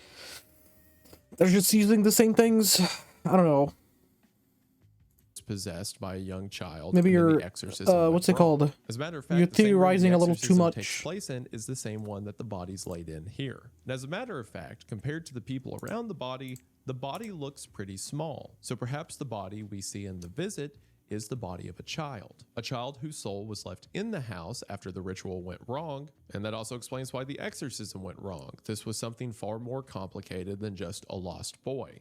There were darker forces at play in the house with the psychic. Regardless, the visit is another look into the supernatural elements of this world. Our next video arguably doesn't have any supernatural elements at all, but is still very creepy. Our next video, The Portrait, comes from a television segment that aired on a local news network. The news network was recording the daily life of people in Japan for little 1 to 2 minute bumpers to air on the network. One of the episodes they did was about a husband and wife. The husband was a retired cop and police sketch artist who is now suffering from the early stages of dementia. This is intercut with the director of this segment, someone referred to as Director N, giving her experience about filming the old couple. She says they were there for a collective 7 days over the course of a month. And this was just supposed to be about their daily routine, getting up in the morning, what they make for dinner. That is until the director noticed an odd pattern. Every day, Hideo, the husband, would go on a walk for 7 to 8 hours. He would leave in the morning and come home just before dark around 5 p.m. This is obviously weird because, as mentioned, Hideo has dementia, so maybe not great to let him wander around by himself, and also where do you go on a walk for 8 hours? Or at least how do you do Oh, that we got 5 every fines. day? The director asked the wife how she Let's felt go. about this, and the wife said that anytime she texts or calls, he answers right away, and he likes being outside, so it doesn't concern her. After Hideo gets home, they eat dinner, and then after dinner, he sketches. Again, this makes sense as he was previously a police sketch artist. However, he always sketches faces. When asked about the faces, Hideo just says they're people he met a long time ago. The director theorizes that perhaps these are faces his brain remembers from his time as a sketch artist. This would make sense considering several of the faces seem to be in a state of distress or perhaps a state of anger, but on its own, it's nothing too alarming. The husband goes on long walks and then draws in the evenings. So the news crew ends their filming, but after they leave, something weird happens. The wife contacts the director and says that shortly after they left, Hideo went on a walk, never came home. Again, something that was probably inevitable if you were letting a guy with dementia go on a walk for the equivalent of a whole workday. So the director helped the wife get Hideo put on the missing persons list. However, while looking at the recent missing persons reports, the director noticed something alarming. Several of the people recently reported as missing in the region were eerily similar to sketches that Hideo had drawn. Even more alarming, these people were reported missing after Hideo had made the sketches. The director speculates that perhaps while out on these walks, he found a body dump, and because of his dementia was unable to report it, but instead remembered the faces and wrote them down before the persons were reported missing. So the director gets Hideo's sketchbook and looks through it. She realizes that the final drawing is of his own face, meaning the night before Hideo disappeared, in this sketchbook, he drew his own face. There's a few theories as to what's going on here. For one, taking it out of the supernatural context, taking it out of the context of the series around it, this could just be a serial killer. He's a former cop who plays up his dementia and goes out for 8 hours a day looking for victims. He kills them, comes home, and draws the face before the families even report them missing. And in the end, perhaps he was going to take his life, so he drew his own face and left the house, never to be seen again. In the context of the supernatural, perhaps he was receiving visions. Maybe he saw these people's faces before they disappeared. My Or God. maybe there was a spot It's like a at the minus- hold mountain on. or out in the forest that he would We walk got minus, to every day and see new people walking into 83 the forest. billion. Knowing that they were soon Goddamn. to disappear, he drew their face and eventually decided that he would become a part of whatever was out in the woods as well, drawing his face before he joined it. Oh, we got the Videos final like this do a chance, good finally. job at giving you just enough to speculate with, but never enough to be conclusive. There's a lot of questions and there might be answers. we need more luck, but we just for can't be sure of reals. them. So now we move into the last video of season 1, Last Countdown, which that's another thing to mention. At the beginning and end of each of these uploads, there's little bumpers that show us what episode we're on. And so far, everything we've seen has been from season 1, which means season 1 consists of 12 episodes. Well, for this 12th episode, The Last Countdown, we're shown 12 pieces of this supposedly haunted media. The first clip was submitted to a paranormal documentary, but was rejected. The reason it was rejected is while a group of guys were exploring an abandoned building, they came across a man's head. That's all the context we get for that one, and we're on to the next tape. This one is called Trafong Pitta, and looking at people talk about it online, this one seems to bother viewers a lot. And all it is a sort of disjointed cutout animation with that word repeated over and over.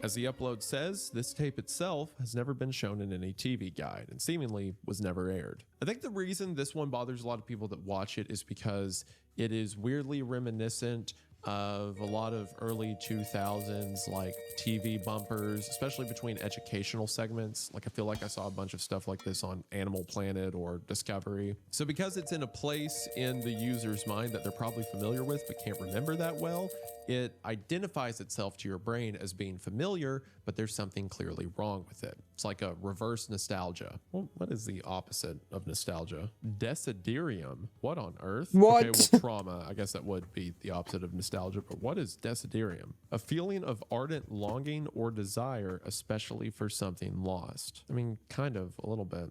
That's a good word. I'm keeping it. The next clip is called Butterfly Scotoma. A butterfly is, a butterfly, and a scotoma is the medical term for a blind spot. This supposedly came from a relaxation DVD that was sold in 2004. However, viewers complained that the DVD did the opposite of relaxation. Okay, this Snake Eyes Instead made sucks people sick ass. and nauseous. We're It's shown a 10 clip from the billion and DVD it's like that just shows nothing. a waveform of a piano being played, and then when the keys are reversed, the waveform is seemingly upset by this. For whatever reason, we got this something. led to a lot of people falling ill. The next clip is called Nanami is Home. The text tells us that a widower sent in this footage after his wife died. And according to him, someone sent him this footage over and over. Footage of what seems to be a silhouette, similar to the ghostly apparitions we've seen up until this point, leaning around a corner. The widower says that Nanami is back from the afterlife. This man believing this clip to be of his dead wife. We then get a message across the screen that just says, "We do not." Oh my god, we got a lot of money. First place. Now you may think this is in reference to the Oh my clip god, we got just saw. jackpot. Perhaps the husband is saying the two of them don't have a kid, but the "we" here Let's isn't in go. quotations. This seems to be the Q channel speaking directly to us, and we're in the middle of a countdown. So first place probably refers to the countdown, right? So why would they randomly tell us there's not a kid in the first place of the video we're watching? The next clip comes from a segment involving the filming of a nightclub that aired on TV. According to the staff at the station, if you look at the clip for a moment, you can see the image of a red-faced man, someone who the staff referred to as Ogiwara-san. And that's all this clip is, just the staff saying there's this red face in footage they aired. Now, Ogiwara is a name within Japan, so does this mean that they just picked a random name and assigned it to this face? Or, as we've seen with hints of the dead coming back to life in apparitions, maybe the staff knew someone named Ogiwara and for whatever reason believes this to be them. The next clip is, in my opinion, the most bizarre from this episode. It's called Must Not Watch Video Art, and we're told that it's an animation that was made by a 14-year-old boy. The boy had a terminal illness and died shortly after making this. In honor of him and in respect for creating an animation at such a young age, this animation was shown in various schools. However, this animation caused hysteria in students that viewed it. All this animation shows, and I'll let you figure out your own symbolism for it, is drawn characters over live action video of a beach. There is a red shape with one eye that builds things and changes other things. A blue circle whose only defining features is red lips and legs walks up and we see the red shape look at it. We then see both of the shapes before a large Oh man, we have yellow nothing. shape before the blue shape is changed to red and contorted. We then see the red shape come out of the previously blue shape. Oh guys, you can't see nothing. Hold on. The inside. And then we see this real abstract thing with like spinning circles and a yellow shape falling, and have fun with that. Our next video is called Sky. Physical copies of this video pop up periodically online and always sell for high dollar amounts. The footage itself is of two younger guys, simply called Also, A and look at the B. prestige. Seems that what they're recording is a sort of self-promo. It's the funny. Perhaps to get themselves on TV or for their own comedy duo. And the text on screen theorizes that perhaps the reason this always sells for high dollar amounts whenever it pops up online is because years later the boys are embarrassed by this and make sure to buy it before anyone else can. Which is an amusing explanation, and nothing in the video is weird. So then why is it on this list? Why is this considered a cursed video? Why is it titled Sky? The next video is titled The Voice of the Dead. We're told this is a recording that was left behind by a religious family. Title on it reading 1986, July the 3rd, Voice of the Dead. And the audio sounds like this. Overlaid on this audio is footage of what appears to be several men on computers in a laboratory or office room. And overlaid with this, we see a silhouette standing in a doorway. We don't Oh my know how god, these visuals jackpot. connect to it yet, but if this is a recording All right, from that's the nice. dead, it sounds like a recording from hell. What does it mean by a religious family? It says that it was left behind by a religious family who lived there. Where is there? And also, in Japan, they write dates from greatest to least. So in other words, year, month, day. So July 3rd, 1986 would be written as 1986-73, 86-73, or 8673. Let's go, money. The same numbers we heard on the radio in Sanctuary. So does that mean these two are connected? Is this religion the family was a part of the same one we see in the woods in Sanctuary? Once again, things to keep in mind. Our next clip has a strange opening, as it shows us the word glove but written in a calligraphy that shows faces on the letters themselves. Despite the word glove, this clip is titled "To Not Look in the Eyes." It says that this video was stored in a temple, and it was there because it was said to have a bad influence on the eyes. When we see the clip itself, it's rather unremarkable. We see three guys smoking and drinking standing around a jungle fire. This, in combination with the gloves they're wearing, makes it seem as if they're just getting warmed up while talking. However, if you look at some of the details, something is off. We can hear cicadas in the background. It seems to be a warm summer day around them. On top of this, they don't look like they're trying to stay warm, judging from the rest of the clothes they're wearing. And the gloves they're wearing seem to be large asbestos gloves. Gloves made to grab something hot or prevent physical contact with something. Perhaps what we're witnessing here isn't men trying to get warm, but instead, men who are trying to burn something. And of course, most strikingly, the top of the entire video is covered in a black bar. Text on screen then tells us that this black bar was put here so we would not look in their eyes. What is this video a clip of? Why was it found in a temple? And why can't we look in the men's eyes? Our next clip has a default title of DSCF because you will fall in love. 007.avi.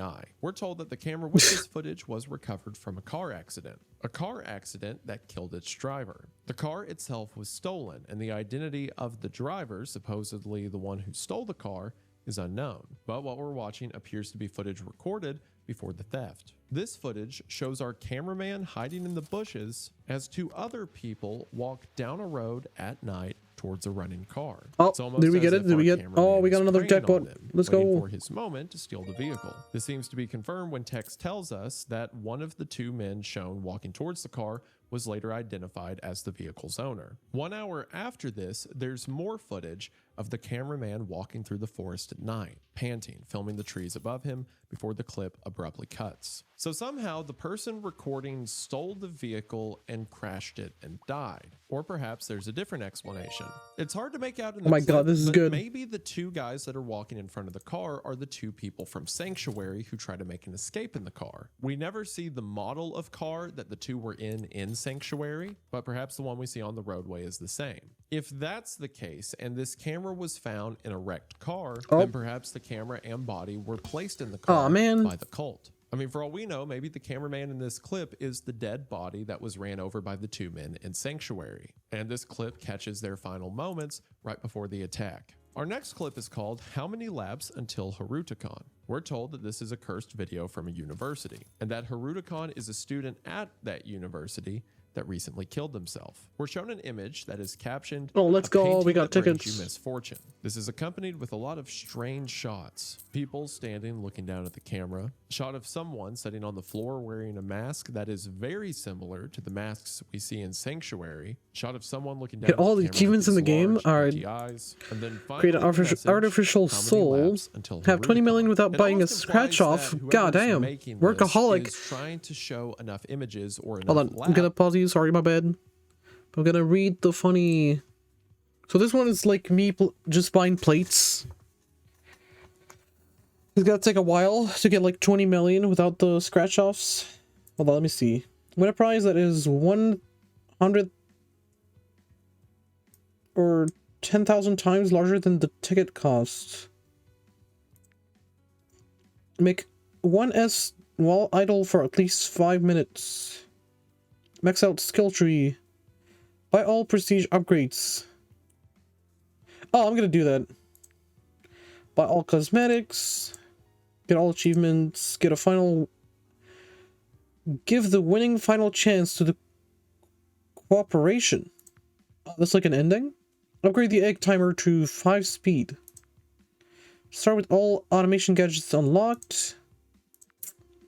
Buy something more expensive than global economy. Alright. We got Scratch the final chance with that. With the catalog still on the table. I don't know what that is. Winning streak. Win a jackpot on tickets from all the 4 catalogs.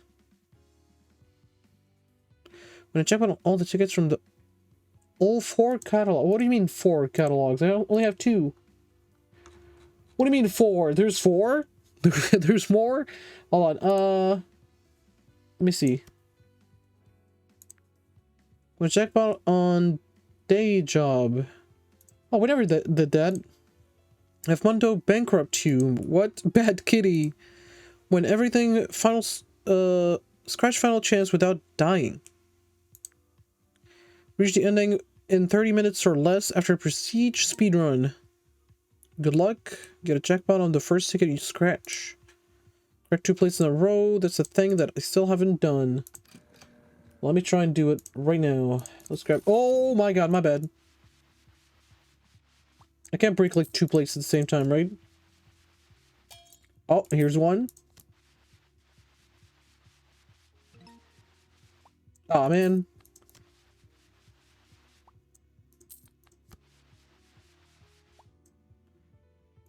There's a 10% chance, so I need to have like twice at the same time. That's not gonna happen. Grandma the Baron, hello.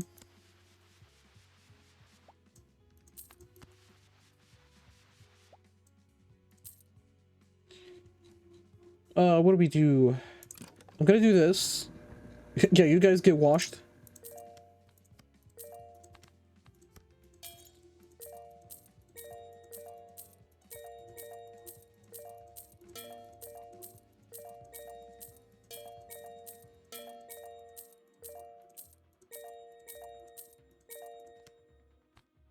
Oh my god, the plates are fucking me over.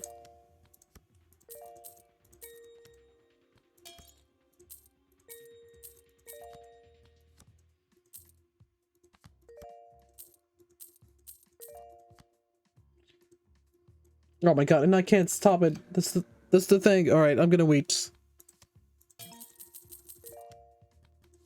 Alright, I lied. I can't wait.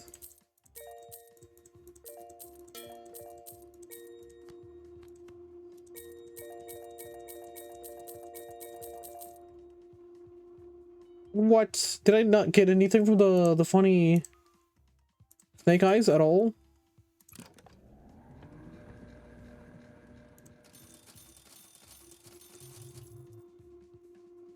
Alright, continue watching. Until they get to the person who recently died. It's as if they understand there's something about this repetition that allows a gateway. Similar to the visit, if the ritual is performed right, you can communicate with the underworld. And then our final clip for this video is footage of a funeral portrait. One of the same funeral portraits shown all the way back in the first video, cursed video, as a part of the sequence that supposedly kills you if you watch it. This is clever because the whole idea is we're watching a bunch of cursed videos and then at the end we see the image that we learned at the beginning of the series kills you if you watch it, telling us that we all just watched a big cursed video.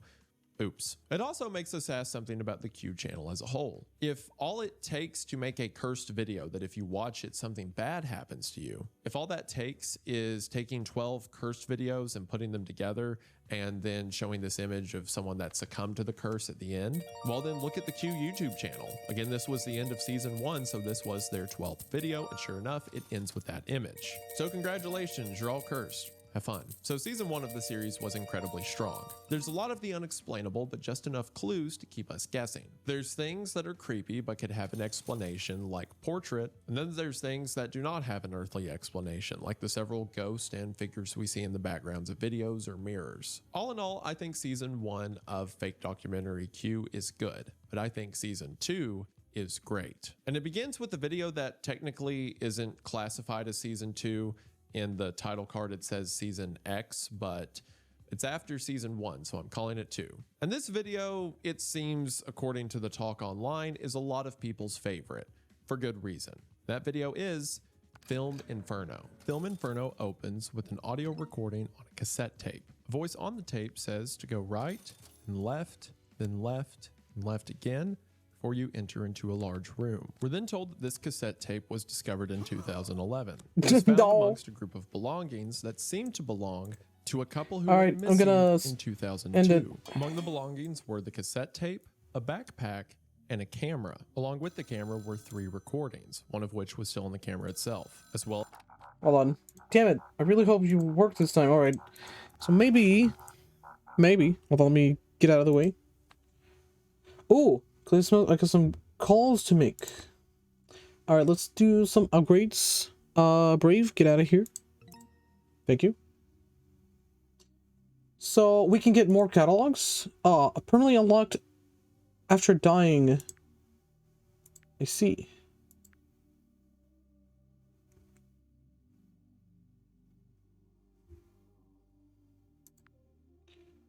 Start with subscription bot. Although, hold on. Let me do the thing. I'm gonna do some hacking. Because nobody cares. I'm sure you don't care. You watching this video right here? Me doing the hacky things to the game so I don't have to play it 17,000 times.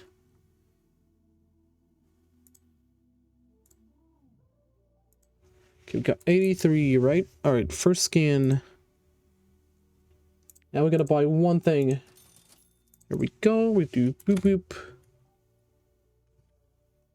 Bob bleeping. Oh, we found it. We gotta change it to...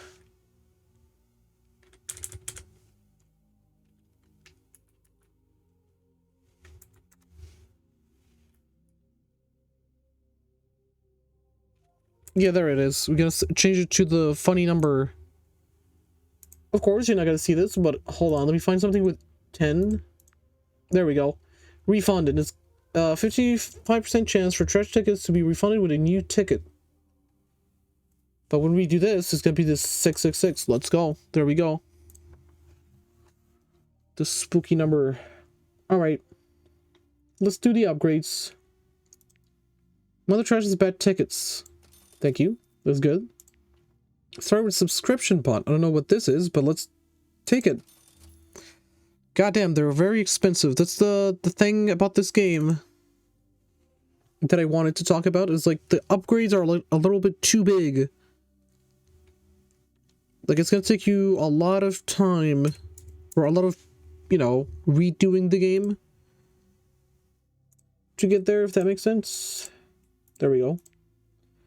5% type of tickets on the table. Collector. 5% of different type of tickets on the... oh, 5%.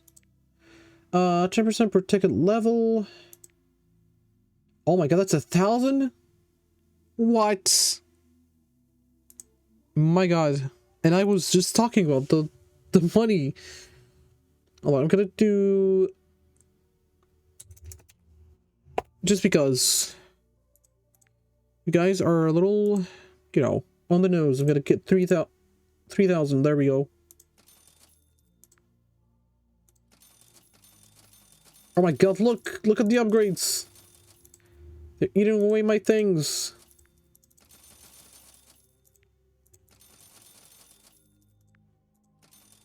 And of course, as a video or game developer person, the upgrades just double every time I get them. Like 8 is going to be 16, and it's going to be like the double of 16. So there you go. 32. I don't like this. I know it's the numbers, it's the funny how you make game logic, but goddamn, it's a little too expensive. Oh my god, how much money do I need? Okay, I'm gonna get too much. It's 9,000. There we go. As a jackpot on a super jackpot to day job. There we go. So I can't even get the funny jackpot until I do this. Okay, clean freak.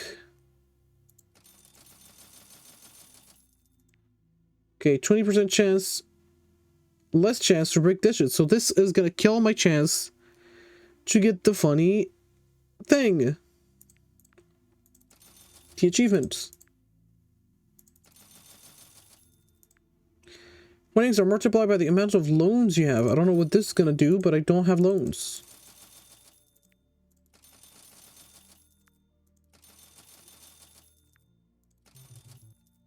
My god.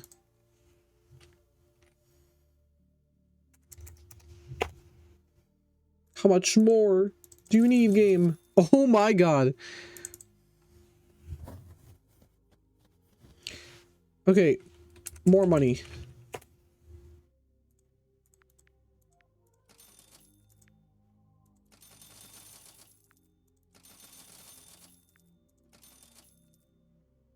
Okay, everything is maxed out, alright?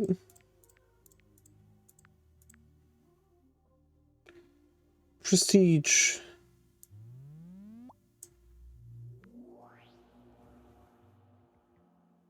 Ah, what is this? Okay, we got the upgrades. And we got the funny catalog.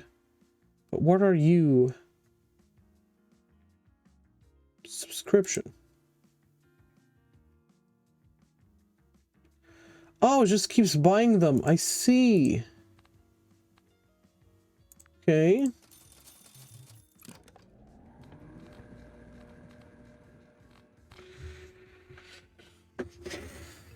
Okay, it was not something cool.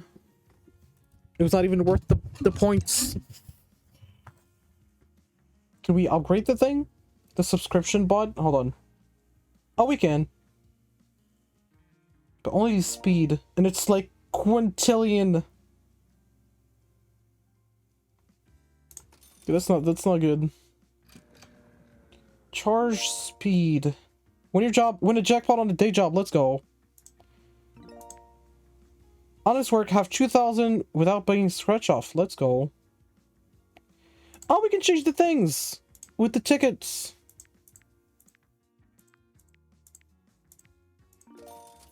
Visit the night market. Let's go. Also, how do you tell the night from the morning? What is this? Okay, table is the same. This is a cool table. Let's go. We got the gold phone with the gold thing. We're just printing money.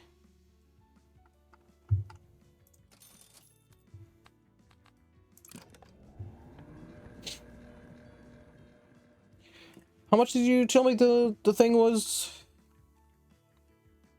to get the achievement? 2 million? With the plates? We can do that.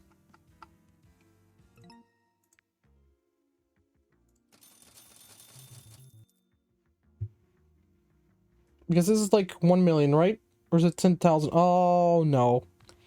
It's gonna take a long... Alright. Since it's gonna take a while, let's just watch the funny thing. Well as a Polaroid photograph that is too damaged to tell what was previously on it. All of these belongings are being shown to us by an investigator who has an interest in the case. Not only is it weird that this couple went missing in 2002 and these belongings Super jackpot on the plates, let's go! But the couple went missing while they were on vacation on the coast. And these belongings were found on a mountain 15 kilometers away. The investigator explains that he has copies of the 3 recovered tapes, and with permission of the family is going to air them on television with the hopes that someone has information on the missing couple. There we go. So with that, we begin with when the it first prays that tape. there's The first 10,000 tape larger shows than us the standard tickets footage of their themselves.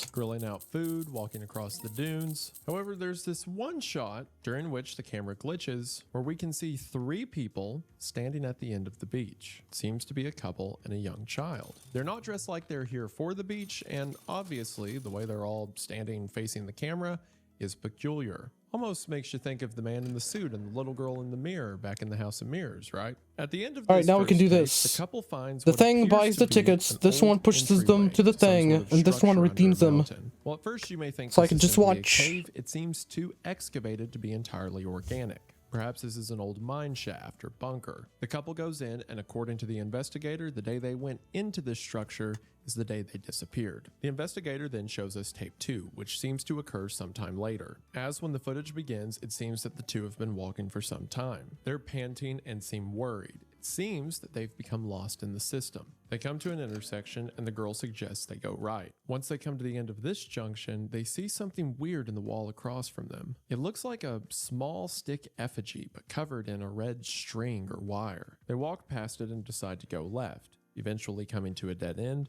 to which text says they walked back to where they began. While investigating a corner of the cave, they come across several strips of paper. According to the subtitles and their dialogue, these words are mysterious, and the man is unable to read them. On the way back, they pass the wall where the doll was earlier.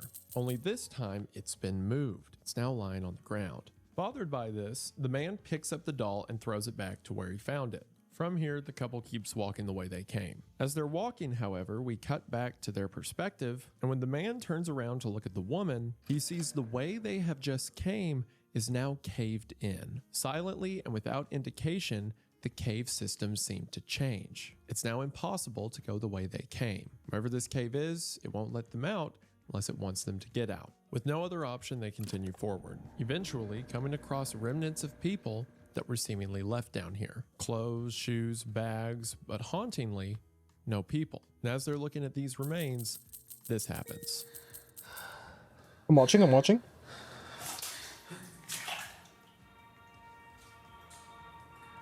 Classical music begins emanating from down the cave system. Completely alien and strange to their surroundings, it seems to be calling for them. The music down here has to be one of my favorite moments from the series. It reminds me, as does the rest of this video, of the found footage movie As Above, So Below, as the juxtaposition from what we're hearing to the setting we're in is alarming. They continue to walk forward towards the music.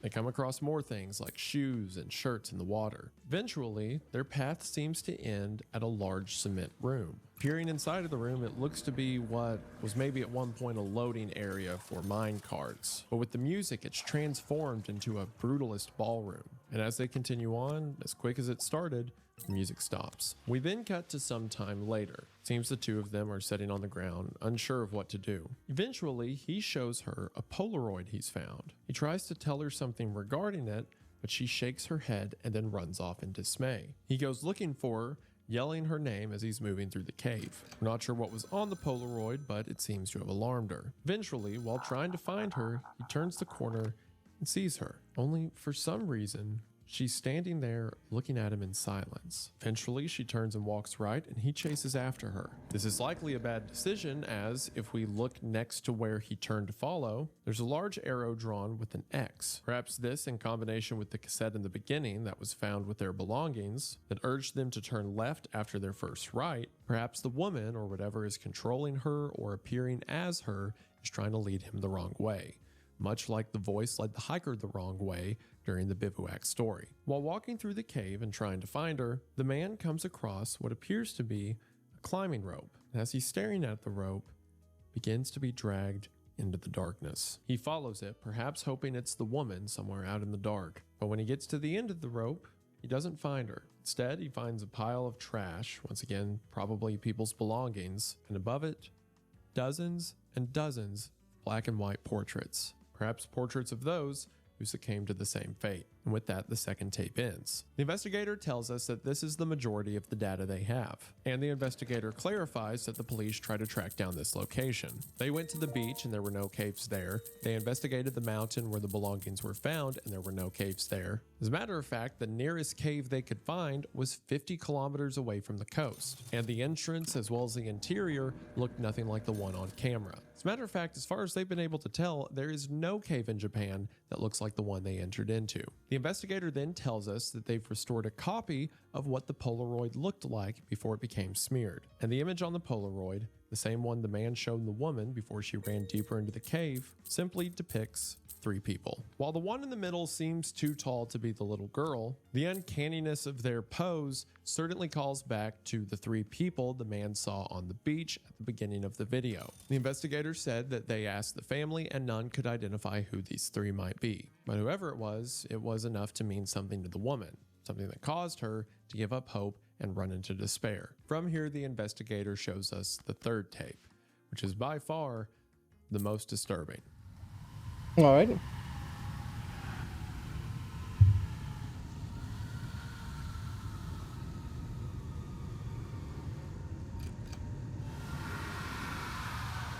It seems like, similar to As Above, So Below, the couple found their way into hell, lured by some entity deeper and deeper until there was no way out. It's easy to see why this is a lot of people's favorite. For one, this set or whatever location they filmed on is incredible. Perfectly gets across the idea of a cave that's a little too welcoming, like it has stairs built throughout it, but never hits a point where it seems fake. The danger always feels real. The whole time you're worried as to what he's going to shine a flashlight on next. And what were the people on this Polaroid? What were the people on the beach? This is actually one of the instances when the associated book comes into play, because it's got stories related to the belongings they find in the cave, as well as the striped shirt, who that belonged to, and the climbing rope. And it even has more information on the 3 people seen on the beach. But again, I don't speak Japanese, so go check out Spoopy's video in the description. One thing I do want to point out is the classical music that is used. The song that is being played is Triumphal March from the play Ada. This play is set in ancient Egypt, and it's about two forbidden lovers. At the end of the story, as punishment for their love,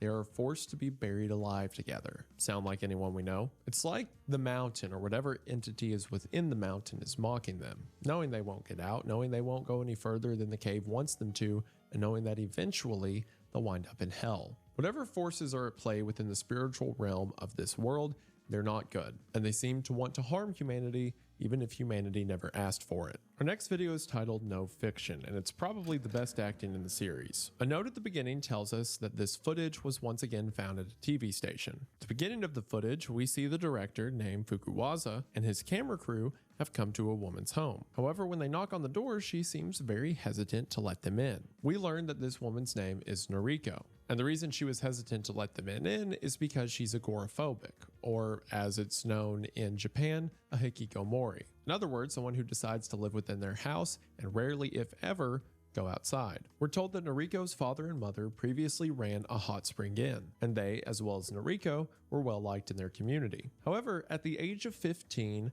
Noriko's older sister disappeared. This caused her to become afraid of leaving the house, and for the past 38 years, she hasn't been outside. Her parents died 10 years ago, their ashes still in their old room. And for the past 10 years, Noriko has been living on their savings. We're then told that this documentary was supposed to air on TV, but the director died midway through making it. So a new director named Taguchi steps in. When he first comes to the house, she is especially weird. Any comfort she had with the old crew is gone, and it seems like something has changed. Which again, the actress does an incredible job at selling this role. On top of that, since the previous director's death, Noriko has put talisman all around the home. It seems she's regressing further into whatever mental state she's in. The director and cameraman begin to poke around her home and find things like what appears to be a red death mask, as well as old pictures in her parents' room. They then sat down to talk to Noriko, who says some interesting things. For one, she says that her older sister has disappeared, but also that her older sister hurts her, hitting her whenever Noriko thinks about going outside. Noriko rolls up her sleeves to reveal she's covered in bruises. Either her sister in some way is still with her, or Noriko is hurting herself. Noriko even says she still talks to her mom and dad, who tell her not to go outside. Noriko says there's a face in the room, that when she looks at it, it makes it safe in there. Perhaps she's referring to the mask that was found earlier. After the implication that Noriko may be harming herself, the director gets a mental health counselor involved, a counselor who Noriko agrees to let come to the house and talk to her about what she's feeling. As the cameraman is recording the two of them talking, there's this strange glitch when we lose audio and the counselor looks at the camera. For some reason, it's implying that Noriko going out, at least with this counselor, may not be a good thing. Eventually, she agrees to leave her home with the crew. She'll sit in the back seat of the car and drive around for the first time in again nearly 4 decades. She goes on the drive, but seems worried the whole time, not even taking in the world outside of the window. Instead, worried about the consequences of what happens she gets back home. We're then told that a few days after this, the camera crew found a missing persons flyer in the house. The missing person flyer is for Yuko, Noriko's older sister. The flyer says that Yuko was born in 1967 and she went missing on May the 20th. I believe May 20th of 1984 because if we assume that the date of the upload on the Q channel is the same date that this documentary is meant to take place, which is pushing it. But if that date's correct, then she went missing in 1984. It gives us some details about the sister, like what she was wearing, the fact that she had a mole under her eye, which initially this seems like useless information, but we'll get to it later. We're then shown one final clip of the documentary. This shows that as the team was filming Noriko cooking, the director decided to check out something in an adjacent room. On the ground underneath a blanket, there is what almost seems to be a body or someone sleeping, but as the camera moves around, it seems to be just a pile of something, as there's paper mache coming out from beneath it. However, on top of a dresser next to this shape, there is a small altar. To see if there's anything inside of the altar, the director opens it only to find nothing, shutting it back how he found it, and then going to the room to record the rest of the documentary. And with that, the video ends. There's a few things here that don't make sense until you think about the context. For example, that director we saw at the end was not the second director, but the first director who died. Remember, he was shooting this documentary and then suddenly died, which is why this was never aired. So perhaps opening the altar, the thing we see at the very end of the video, is what cursed him and caused his death. However, there's some other weird details we see as well. This would also explain why after the director's death, she put talisman all over the house, because she knew he had let something out. Another weird detail we get is that missing persons picture. We know that her sister's missing. We don't really need to see an image or description of her if it were not for one weird detail. And that is that Yuko, her sister, has a mole under her right eye. Well, initially, this information's innocuous. She has a mole under her right eye. Noriko, as we see from the actress, has a mole under her left eye. What does it matter? Well, and again, to clarify, not Japanese, not super familiar with Japanese culture, but according to the comments, the way Yuko is wearing her kimono in the missing persons picture is wrong. In Japanese tradition, a kimono is to be wrapped with the left side over the right side, like so. You only wrap the right side over the left side for burials. In other words, the only time right is supposed to be over left is when the body is being put in the ground. So unless you're dead, left over right. However, in the picture, Yuko is wearing hers right over left. She doesn't look dead in the image, so what this means is the picture is reversed. Similar to what we saw earlier, for whatever reason, the image has been mirrored. Well, if the police were working off this mirrored photograph to say that Yuko has a mole under her right eye, that means Yuko actually has a mole under her left eye, just like Noriko. Now, this leads to some options. Maybe Noriko never had a sister at all. Maybe she went missing for a while, came back, and the whole story about her parents and her being agoraphobic was just a way to lie to the press. Maybe she took her sister's identity. Maybe Yuko wasn't the one who disappeared, but instead Noriko, and Yuko took Noriko's identity. Or if Noriko is correct that Yuko is still here with her, hurting her, then maybe Yuko is beginning to possess or take control of Noriko, and aspects of that are coming through. We see other clues of the supernatural in this video. For one, near the beginning of the video, at 4 minutes and 25 seconds in, while Noriko is mopping on the floor, we can see a shadowy figure in the mirror. Similar to previous instances, this must mean the house is inhabited by something, some demon or ghost. And once again, at 19 minutes and 58 seconds, as Noriko is leaving the house, we see two figures, their heads out of view, but standing in the living room, watching her go. Perhaps these are the spirits of her parents, the ones that urge her not to go outside. And as other people have pointed out, the mother's photograph shown on top of her ashes in her room bears a striking resemblance to one of the pictures we saw in the first video of the entire series, one of the funeral photographs from Cursed Video. Seems that Noriko and her family tie into the greater story at play. She might be knowing more than she's letting on, and this won't be the last time we see her referenced. But also outside of the greater scope of lore analysis, it's just such a well done short. A news crew goes to get footage of someone who's agoraphobic, and then the director dies. And that seems to be the whole story until you look at all the little pieces and see the director was probably cursed. Maybe she wasn't crazy, she just knew about the realm of the spiritual that she was a part of. And then with the mole thing, maybe she's lying about her identity in the first place. Maybe her sister is starting to take control of her. Again, there's a lot of questions and not a lot of clear answers. In a good way. Our next video is titled Plan C. The piece of media in question are you sure?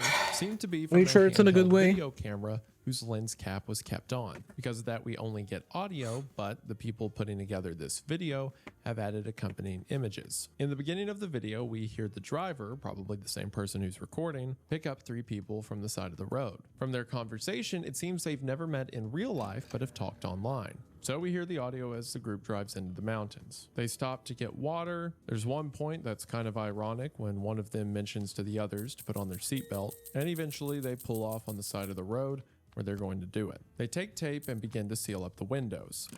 At the same time, text tells us that the car was found 2 days later. We then cut to some time after the attempt is underway. We can hear the grill running, their voices getting groggy. They're speaking to each other about how they could fall asleep the easiest. Then it seems one of them starts choking. Then another and another, making this weird gargling noise. It seems the only one who hasn't succumbed to this is the girl in the car. But she begins to panic as more noise is heard. This strange choking sounds like it's coming from far more people than are in the car. It sounds like it's coming from outside of the car. Then the girl begins to scream as the clip ends.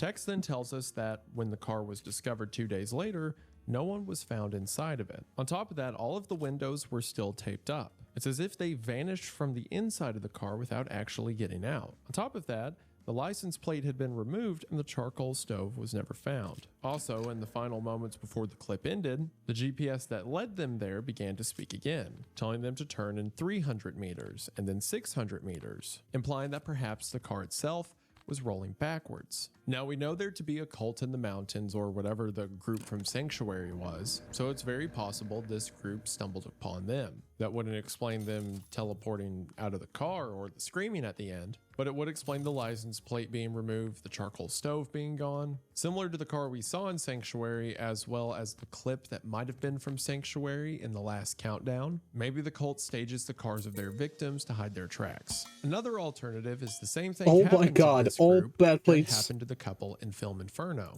where they take the wrong turn on the Okay, mountain please. and end up in hell. This would explain the My screaming god. voices at the end of the audio and why the group just disappeared from the inside of the vehicle. More to think on Yeah, later, also but for close to now, that's the 20 end of the million. video. And in my opinion, the noises heard at the end is one of the more effective moments from the series. Our next video is Basement, and aside from the first Oh, I video watched it. on the channel, this is the most It's the watched funny elevator and one. Basement is far more popular, as I'll see clips of it show up on TikTok or Shorts from time to time. Yeah, that's what I hate. It's like, oh yes, this whatever Q documentary channel, oh fake documentary Q channel.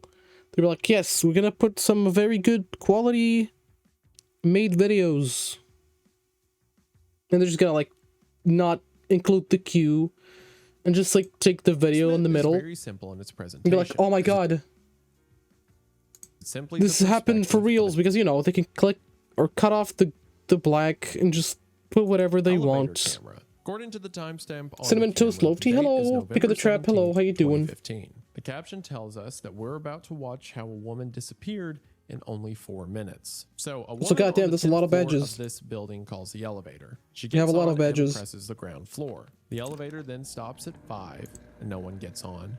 Then 3 and no one gets on.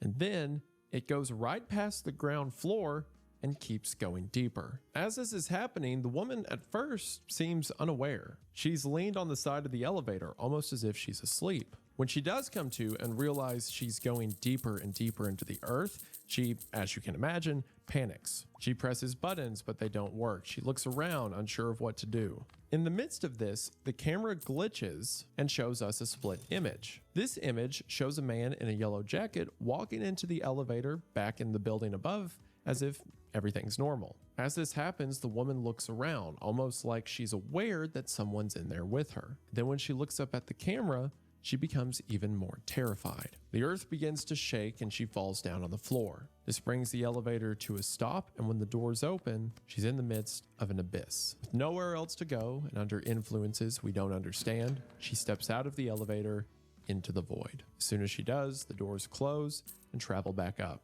eventually arriving at the building, and continues as if nothing happened. And that's the end of Basement. Again, it's such an effective concept delivered so quickly. Woman gets into an elevator and goes all the way down to hell. But there's some clues we see in the middle. Okay, they don't say tell us hell. what might be going on. It could be a pocket dimension. It could be like a, what's it called? Like an alternate reality, maybe. You know, anything else. It's not always hell. Come on, man. I know Windigoon likes the funny biblical things, but goddamn, it doesn't show any fire. It doesn't show anything. It's just literally a black abyss. Come on.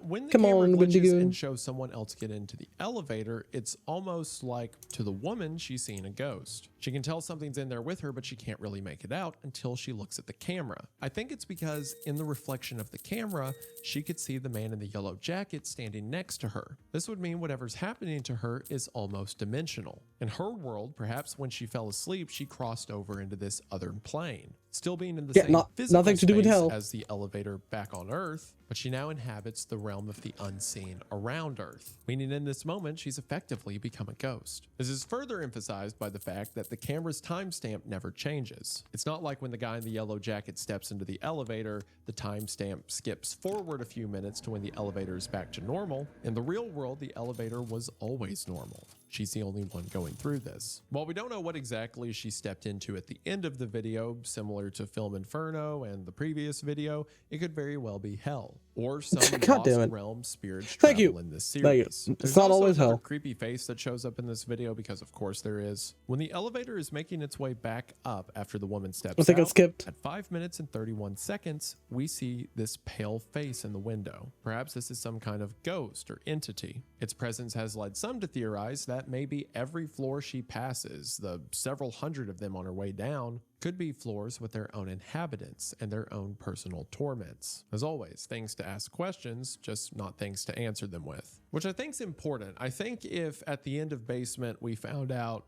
well, this is like a dimensional merge and she goes to hell and this is how it works, that's not nearly as effective as a silent video camera. Sure, there's text that appears on screen and says things like, this woman disappeared in 4 minutes, but you can just watch the clip of her panicking in the elevator and you get an entire story without dialogue or script. It's a clever punch and one of the more notable moments from the series. Our next video, Mindseeker, is about 3 guys who are watching a VHS tape. The tape is in Russian, which the guys incorrectly identify as Egyptian. The tape is about clairvoyance and says it can be used to measure someone's psychic ability. 2 of the friends, the one with the camera and the one holding the remote, say that they've seen this before but want to show the 3rd guy, the one furthest away from the camera. The first test shows us a card with its face turned over. There are 5 potential outcomes of what this card will be. The person watching is to guess what will be on the card before it's turned over. If you get 3 out of 5, you have some notable psychic ability. So the friend who hasn't seen this before tries to do it and gets all 5 wrong.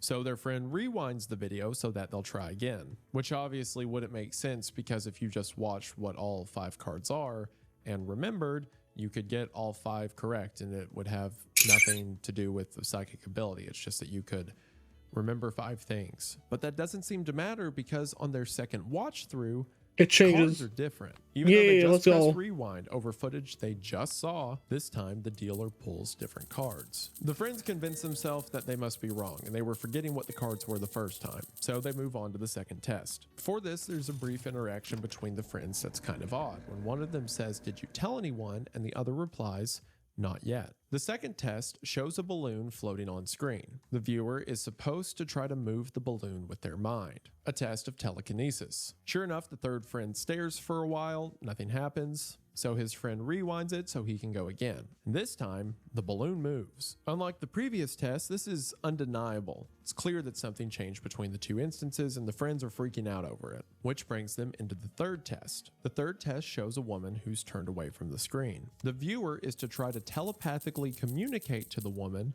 to turn around. Similar as before, the first time, nothing happens. The tape is rewound, and the second time, she starts to turn. Friends continue to freak out and rewind it one more time, but on the third try, this happens. 이거요? 알아. 이거. 이거.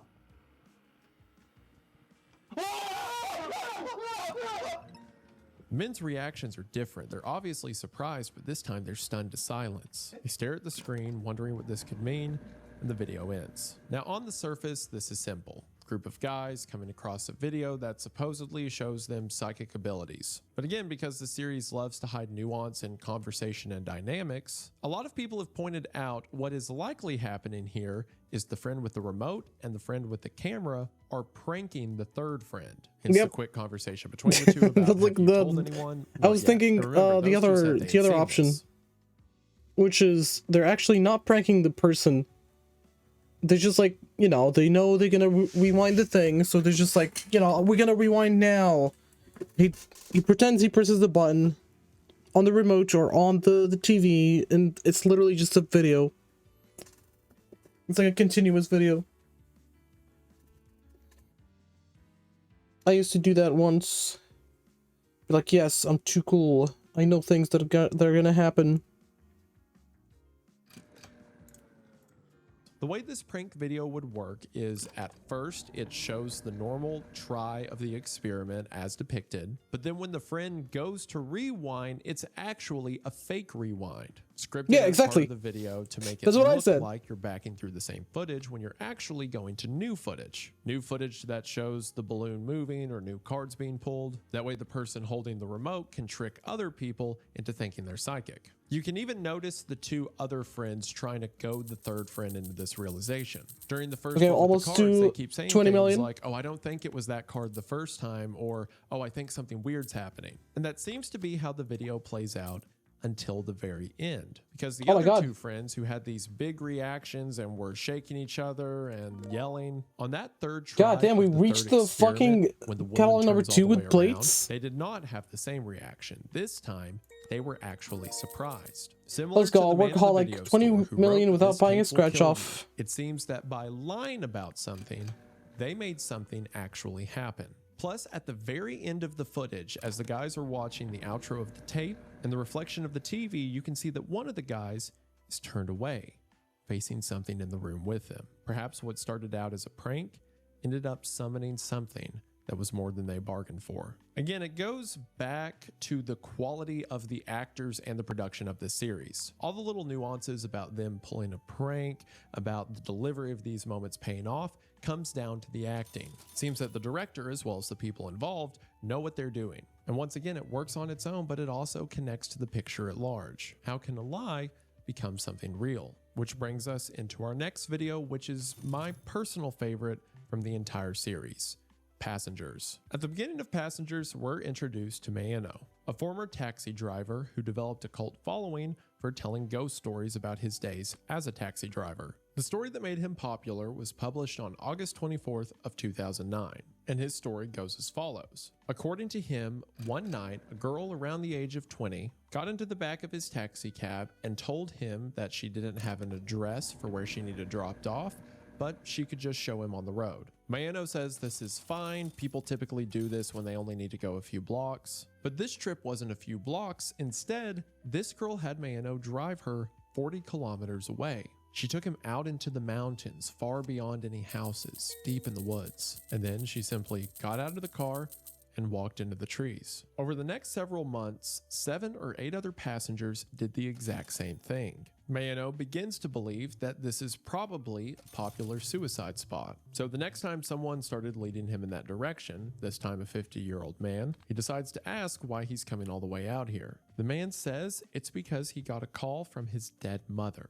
and his dead mother wanted him to come here. At the same moment, Mayeno looks into the back seat and sees a shadow sitting next to the man. This instance disturbed him so much that he quit being a taxi driver and instead began telling this story. And according to him, for a while, he made a living telling that story. It made its way around the internet, the story of a taxi driver who was shuttling souls to their final resting place, or ghosts were shuttling living people that were about to be just souls to their final resting place. The story got so popular that eventually a director wanted to make a movie about it, or at least a segment in an anthology about supernatural encounters. So the first thing this director wanted to do is go to the site these people would walk in the woods. So Mayeno takes the director into the mountains and the two record their journey. The director is holding the camera as Mayeno shows him where people would go. Mayeno showing the director that people would crouch underneath a fallen tree and travel into the woods. Mayeno the entire time looks very uncomfortable, as you could imagine. Which I also have to mention, I don't know if they got the actor playing older Mayeno to shave, or if they got another guy that looks a lot like him, or maybe it's the grainy quality of the noticeably older camera doing a lot of the heavy lifting, but it does such a great job at showing Mayeno 15 years ago versus now. In the past, Mayeno and the director walk through the woods. The first weird thing they come across is a car bumper. This would be weird if it were not eclipsed by the several intact abandoned cars right next to it, hidden off at the side of the road, abandoned in the grass. While speaking to Mayeno, the director says that perhaps this forest is a gateway to the afterlife, and people who are near their end come here to cross over. As they're walking, they find rope tied to several trees. The rope creates a sort of handrail that leads deeper into the woods, so the two men follow it. It's here that we cut back to the modern age as Mayeno is giving this interview, and Mayeno says that this entire story is made up. Mayeno likes scary stories and decided to make one up about being a taxi driver who had ghost clients or people that were being led by ghosts clients. And he told the story and it got way more popular than he intended, but he wanted to make a living writing, so he kind of had to go along with it. So when the director comes to him and says he wants to see the real place where people really went into the woods, he can't say then that it was all a lie and his career's fake. So he just, I guess, picks a spot on the side of the road that looks good and says, yeah, they went over there, I guess. It also explains why he looks so concerned in the old footage. He's not afraid of ghosts, he's afraid of being found out. In the old footage, Mano and the director continue walking through the woods. It's now getting dark out. The director keeps hearing something out in the trees and decides to keep moving forward. One of their flashlights died despite just putting in new batteries. Eventually, they come to a place where the rope ends. Just beyond the rope is a large clearing. And while walking through this clearing, they see something terrifying. Several stick men, or little stick effigies, are hanging from the It's trees. the witch They're trial or tied whatever it's together with called. pink tape. Pink tape that is suspiciously similar The to the Witchcraft? pink I tape don't know from what the Bivouac. movie On top name of these is. stick men are photographs of people's faces, implying that each of these stick men is a stand-in for a real person. Around this area are huge piles of clothes. Again, similar to the clothes found in Film Inferno, these seem to be the remnants of people that have passed on. Amongst the clothes is a notepad. Mano reads the notepad that says, "Cannot be fulfilled. Death awaits. Destroyed in Sinan Temple. A shadow I saw yesterday still follows me. Cannot escape it. Please don't take me there." There's then a series of ripped out pages. When the director asks Mano to read what's on the rest of the pages, he doesn't seem able to. Given the handwriting as well as the color of the paper and the fact that several pages are ripped out, these may be the remnants of paper that were found in the cave in Film Inferno. The ones that, according to the man, were unable to be read. Perhaps they were written by someone who was being followed by a shadow, which, mind you, sounds very similar to Mano's fake story of seeing a shadow sitting in the back seat with the 50-year-old man. Well, it seemed very real to this person, a person whose notepad is now lying in the forest. Just beyond this, the two men find something even more troubling. Several mounds of dirt in the ground with bamboo rods sticking out of them, and what seems to be a makeshift gravesite. As they're looking at this, they hear a large metal clang. Thinking someone or something is coming, they turn their lights off. They do this just before another light appears out in the distance, getting closer. Not wanting to be found by whoever's doing this out here, the two men run. This is again interspliced with an interview with the author in the modern day. Mano says that he believes the director staged all of this, that the director told him that they would just go check out the area where people disappeared when the director had actually set up this fake graveyard and these stick men. So Mano says he's pretty sure all of this was a prank for the movie. Back in the past, the men run all the way to the road, making it back to their car. However, before they get to the car, Mano stops the director and says he thinks someone's in it. It's too dark and the tint is too thick to see clearly. Some men are waiting on the side of the road in the darkness. Suddenly, the rear door flies open. Oh, it's the white car. Both of the men make a run for it, and the old tape ends. In the modern day, Mano says that the two of them ran to a diner and waited until sunrise to go get the car, at which point, as you can imagine, no one was there. Regardless, as mentioned a second ago, Mano thinks this was all a big joke, and it made for good television. But as we also find out, the reason Mano is being interviewed in a car in the modern clip is because they are also driving back to this location. Mano takes the modern interview crew on the same route he had traveled in the past. The same gravel roads, the same turnoffs, all the way to the point where people would walk into the woods. Only now, when they get out of the car, there's not woods there.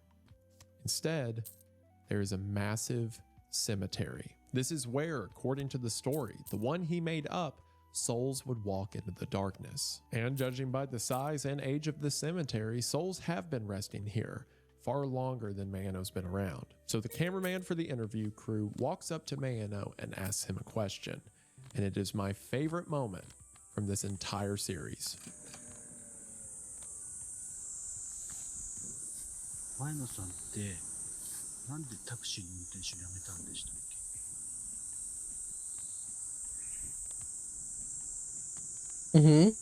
Why did you quit? This is beautiful. That sentence, "Why did you quit being a taxi driver?"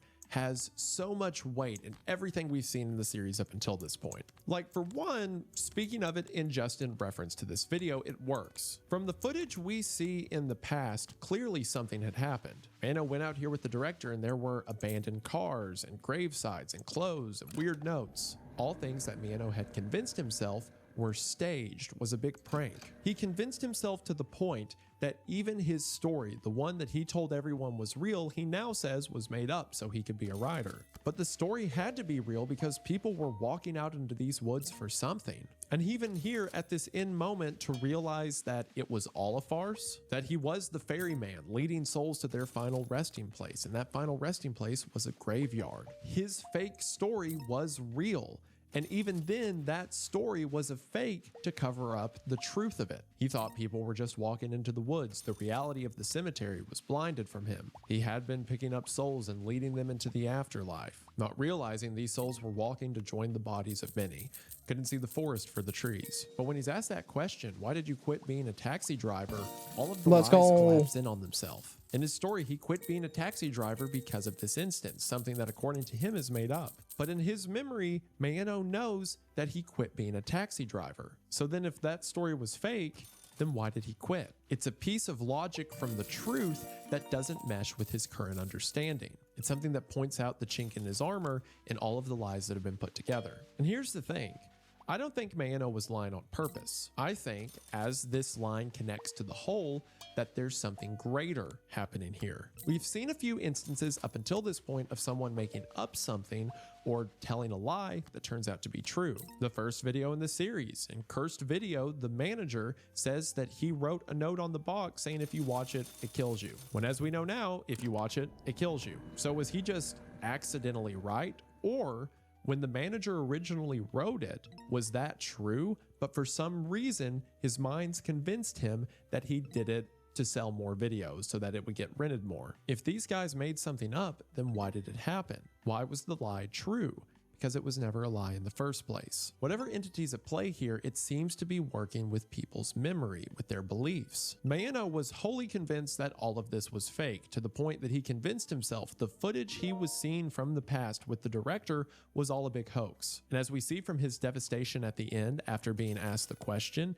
this clearly has created a mental snap for him. And as we see from his devastation at the end after he's asked that question, we see that this revelation carries a mental weight. He truly believed that all of it never happened. If we apply that to the whole series, who knows what's real? Is Yuko pretending to be Noriko? Or does Yuko truly believe she is Noriko? None of the characters in this series can trust the word of anyone, not even themselves. And again, that's exposed through one simple question, one that points out the absurdity of all of this being a lie.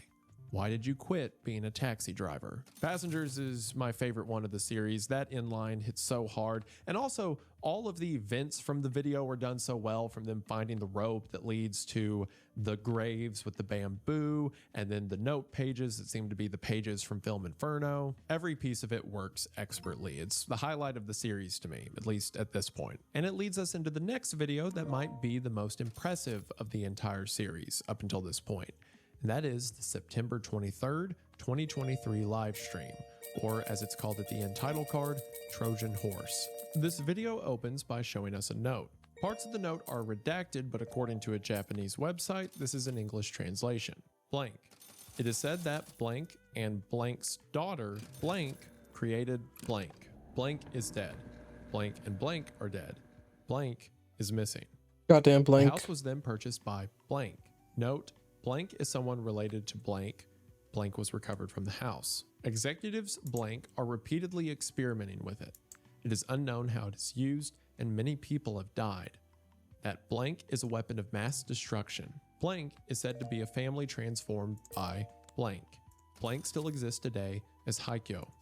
There is a high possibility that they will use it for evil purposes. I'll talk about what this might mean in a minute, but just hold on to it for now. The beginning of this video shows us very grainy footage. In the footage, we see two guys in protective or painter suits walking up to a destroyed house. As they walk through the house, we can see stickers on a post in the middle of the room, what seems to be a sort of canopy covered in drawings of people. However, while walking around the outside of this canopy, the camera glances down and sees this. Several red and bloodied hands coming out from underneath the sheet. The person filming yells, "They are coming," and the two men run out of the house. Here, this segment cuts and text appears on screen that tells us that this is an actual clip that was aired live on the internet. And that's not a joke.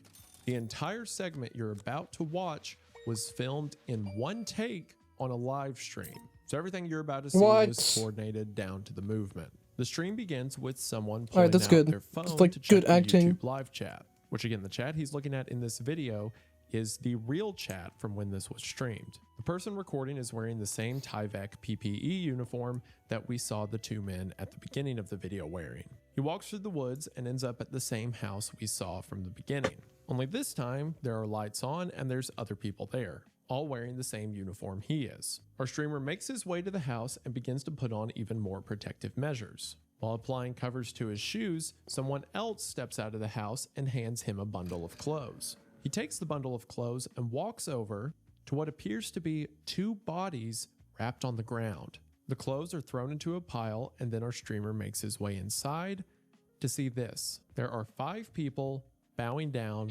facing a room. Inside of the room is what appears to be a large box sitting on top of a podium. Within this room, more people in protective suits are carefully stepping around the worshippers as they step underneath a plastic tarp and come out with more clothes, carrying the clothes by the handful to outside. While the streamer is watching this, we hear weird words being repeated over and over. We see the source of it as the streamer looks in the bathroom and sees a man completely naked, shaking and chanting to himself while staring at the wall. After this, we get a better look at the box on top of the podium. It seems to be covered in stickers, similar to the stickers we saw on the post at the beginning of the video. And around this metal box is a dark stain. While the rest of the men go about their work and the worshippers continue to bow, the streamer walks to an adjacent doorway and peeks through it. And at the end of the hall, we see another of these shadow men, standing ominously, staring at us. Another man in a suit comes to shut the door and struggles for a second before quickly slamming it. If you look closely at the border of the door, you can see it's because a hand is fighting against him, trying to keep it open. Hold on, let me see. Border of the door and struggles for a second before quitting at us. Another man in a suit comes to shut the door Yeah. and struggles for a second before quickly slamming it. If you look closely at the border of the door, you can see it's didn't because see the the hand. hand is fighting against him, trying to keep it I open. did not see it. Just after this door shuts, an alarm begins to sound. Quickly, everyone drops what they were doing and makes their way over to the metal box. 2 of the men in suits pick up the box in order to carry it outside. When the streamer turns around, all the worshippers have left the house. As they're making their way through the woods, one of the 2 men drops the box. As he does, he screams and the camera drops in quality, similar to the quality drop we saw at the beginning of the video. Right after this, our streamer's phone rings. From the way he's been moving around to the camera placement, it seems he's been trying to stream all of this covertly. But when his phone rings, his cover is blown. The worshippers, wearing clear rain jackets, quickly rush towards the man. They drag the streamer before the woman in red, who seemed to be leading the worship, and this other worshipper. When they find out that he's been streaming, they are furious. The male worshipper reacting, "You'll die, we'll all die," before looking at the camera and saying, "It's a lie, this is all a lie." And with that, the video ends with an end card title for this video, Trojan Horse. This is certainly one of the more memorable visuals from the series. I mean, obviously the fact the whole thing was live streamed, that's impressive in itself. But there's something so cool about the visual of these very methodical, like agency people stepping over worshipers and the ghost at the end of the hallway and the guy in the bathtub chanting to himself. And then it's all around this one box that never gets an explanation. I think if we look at a few of the clues though, we can piece something together. Let's start with the note the video opened with. The note sounds like it's from some kind of government agency or a field report. Although the names in the field report are censored, it seems to be describing something that was created by a little girl, since it says blank and blank's daughter created blank. This would explain the childish stickers that were placed all over the box. The box itself must be the object in question. And of the original father, mother, and child, 2 are dead and 1 is missing. and we're told that these executives or principal members are experimenting with whatever this is. They don't know how to use it, but it's killed a lot of people. It's also believed whatever this thing is, it's a weapon of mass destruction. So it sounds to me that what happened is a little girl accidentally did something, perhaps committed some ritual or summoned some spirit, something that presides within the box. So some government agency or company wanted to get their hands on it, but they didn't understand what they were dealing with, so it seems they're working with local worshippers or some obscure religion that believes in whatever this box Also, holy is. shit, So I what forgot we're about something. The cat removes the bad tickets.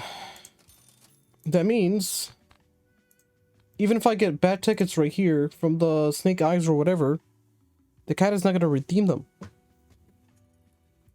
It's going to, like, trash them. That means I don't have to worry about the things going in the machine anymore.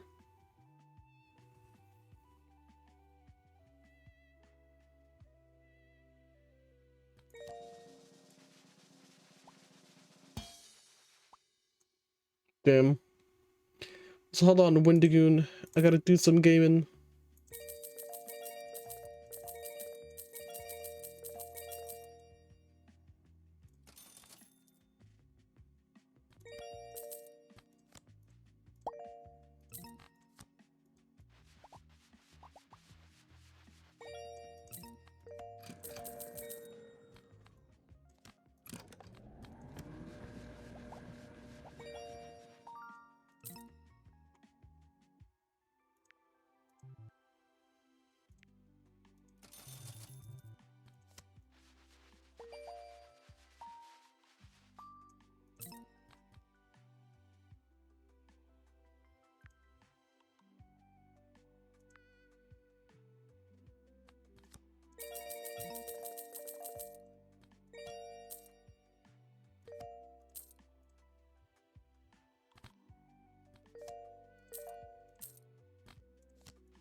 Let's go.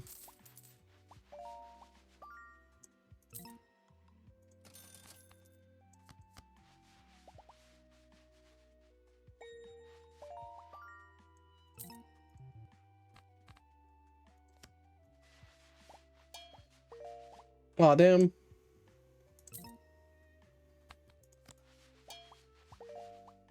Hold on, can I just trash the ticket? Yep, I can.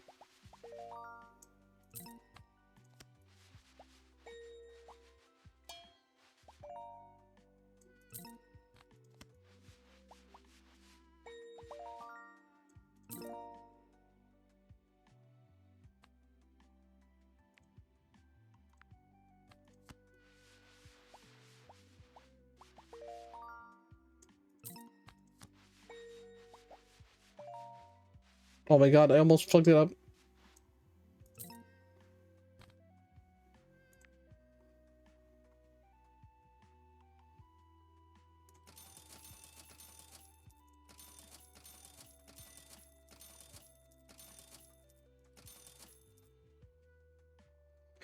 Alright. Oh my god, we're almost to midnight. No!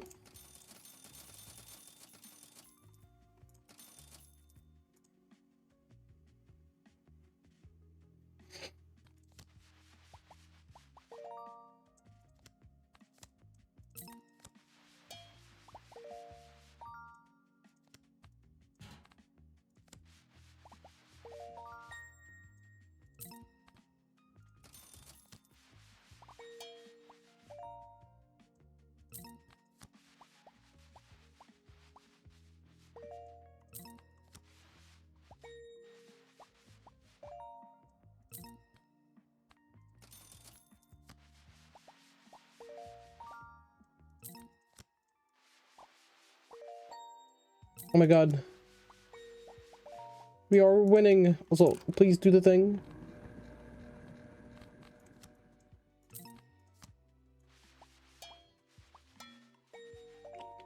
Oh my god. Oh, do this. Why are we getting bad luck?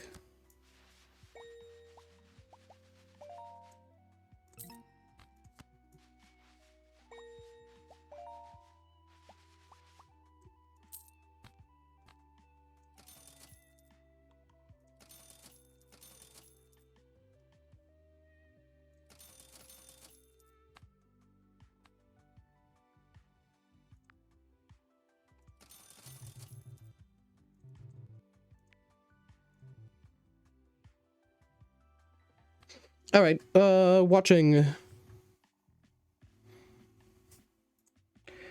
time. Oh my god. I got a lot of messages.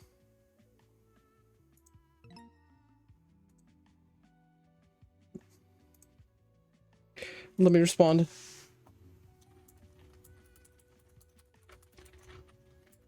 Responding.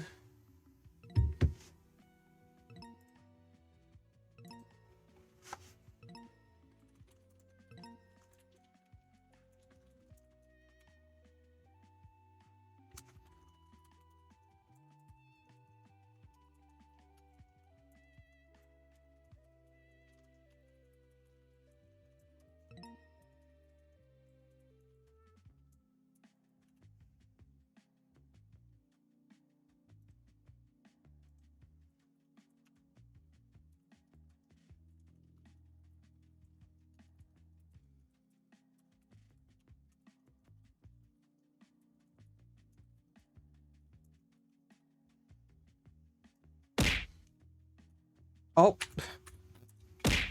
Ow.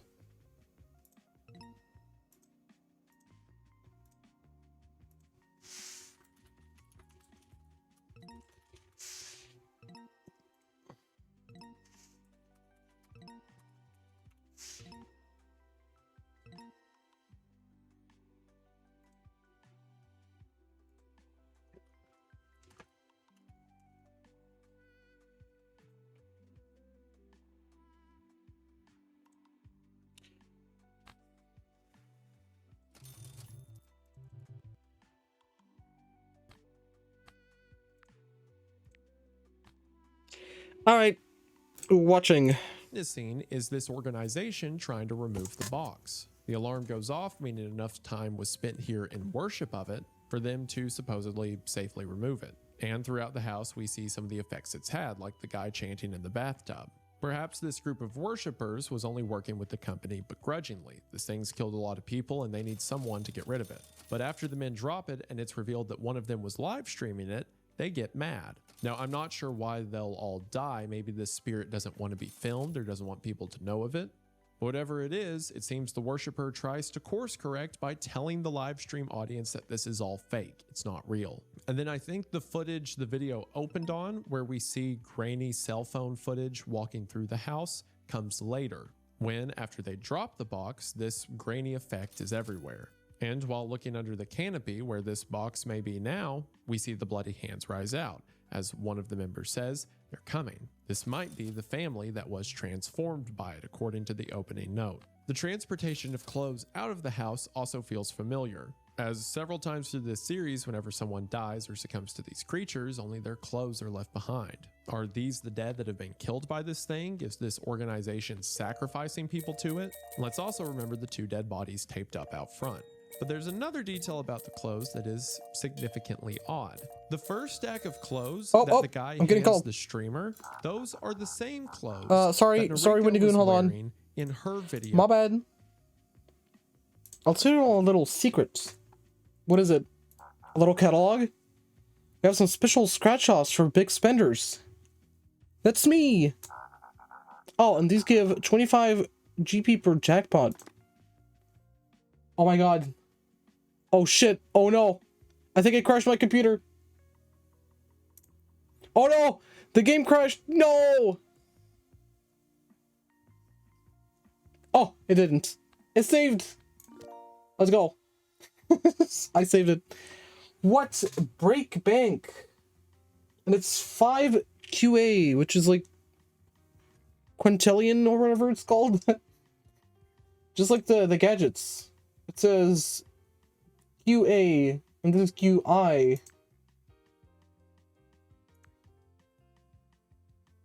We're good. Don't worry about it.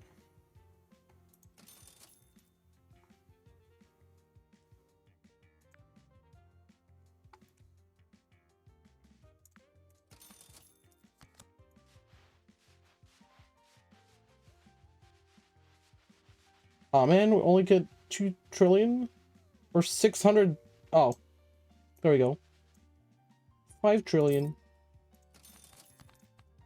Come here.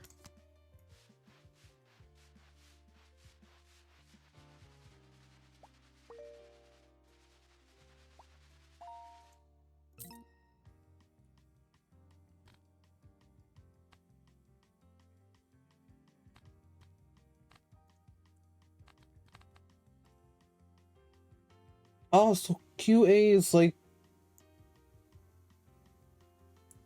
what's it called? Free count. We're going like slowly.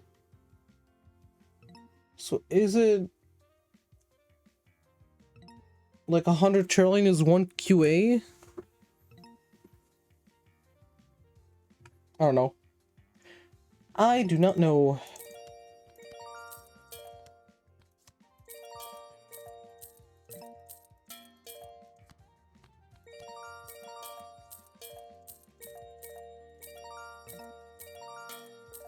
No, there's 100 trillion right there.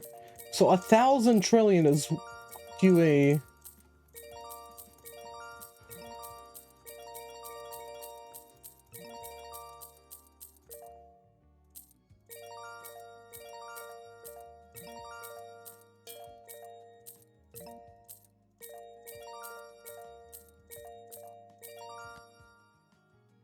Oh my god, 200. Can I buy it? Can I buy one? Yeah, let's see what the bank is. Break into the bank vault and see what inside. This one is 0. The money is 19, so there's no minus. This is good. I love not minus. What's inside? 20 trillion? Oh my god, I need a stronger coin.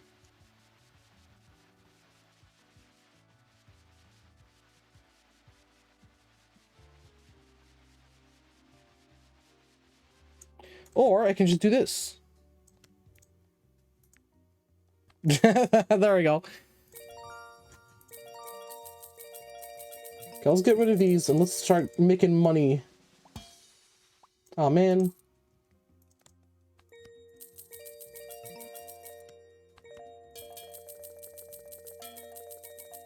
Okay, we already reached QA. Let's go. Super jackpot. Also 6-7. Okay, beep boop, beep boop.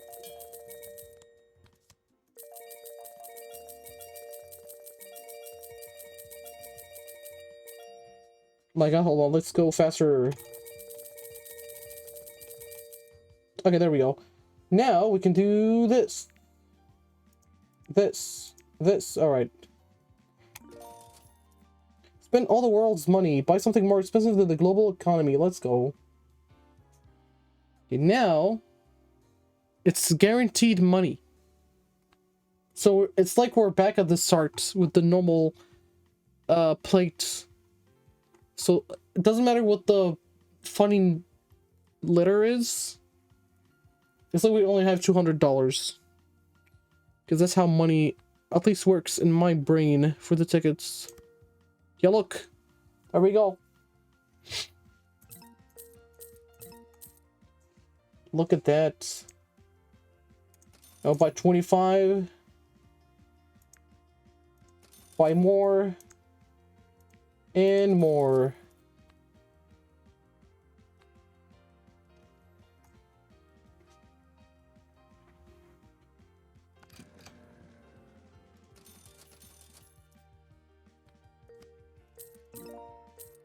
Oh, unlock Christmas countdown. Oh, we got a jackpot. Man, this is good. Okay, what's the Chris? Don't tell me it has like a minus. It doesn't. Let's go. So what do we do? Oh my god, we need to unlock each one? Bro, I'm not doing this. I'm not gonna scratch each one. My hand. Okay, I'm just gonna use the bot. Okay, we got something. Okay, we got more.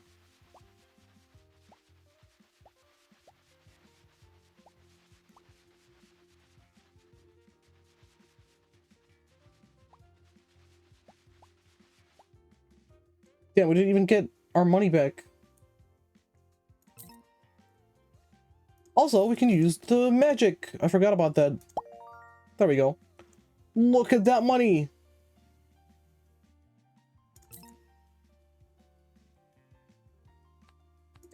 So let's do this. My god.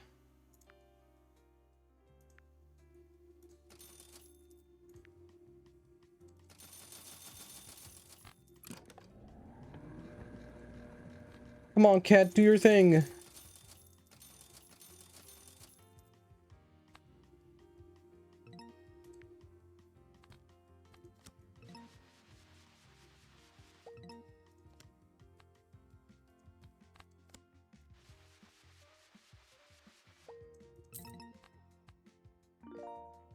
Oh, thrift store. Let's see what that is. Oh, 500? Alright, I'll wait.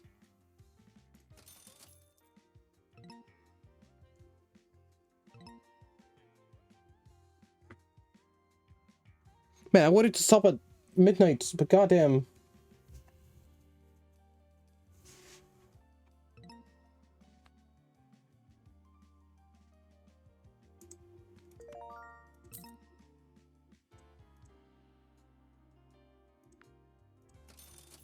Please put me a minus. Oh no, there's a minus.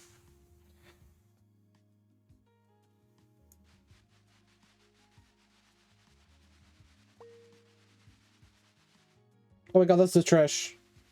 Oh my god, that's the trash. Can we go in depth just for the funnies?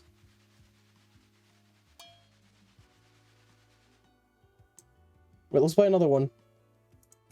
Haha. No! You motherfucker. I just want to go in depth, so this I'm doing this on purpose.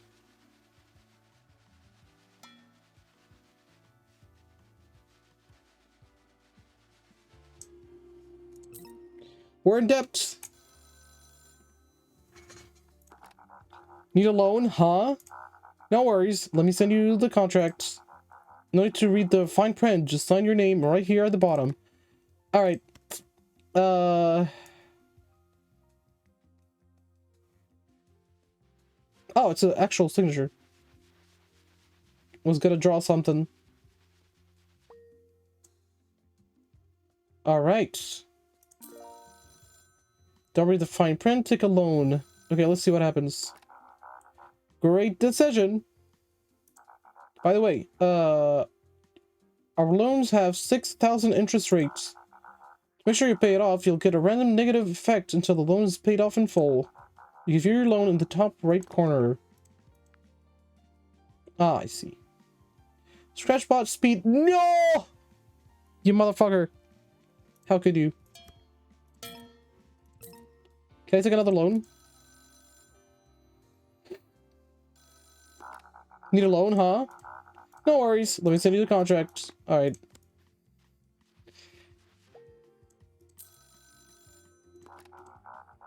You aren't that nice. You have 3 loans and go bankrupt. The bankers won't let it slide. How much? Your income is reduced by 30%.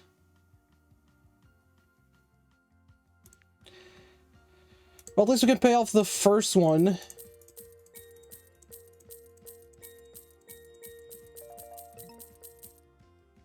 Right? Can we pay this off? Oh, it's 492 quintillion. I'm making names now.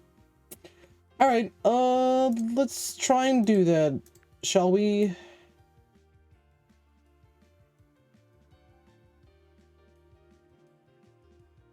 But the pot is reduced to 90%. God damn. Let's see how much it takes for one. Oh no! You son of a bitch.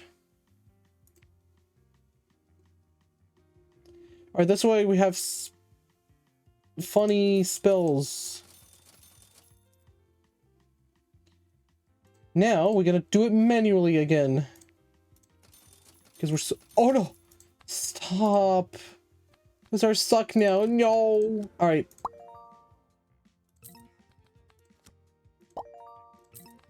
I'm gonna use the spells. It said spell is S, right?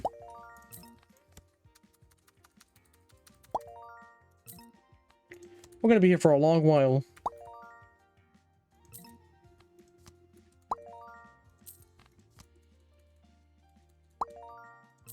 I thought my thing told me to get a loan.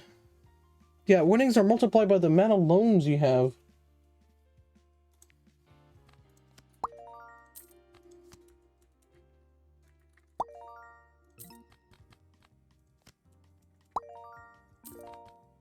Unlocked Perry picking, okay.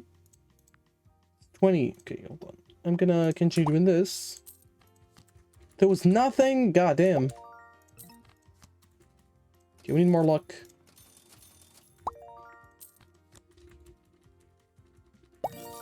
Let's go! Okay, that's good.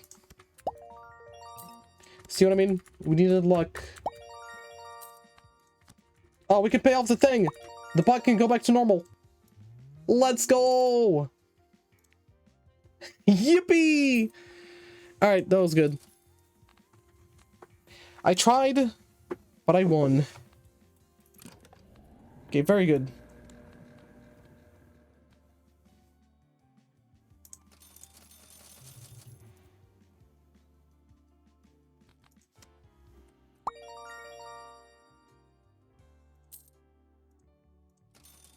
Okay, more luck. Let's go.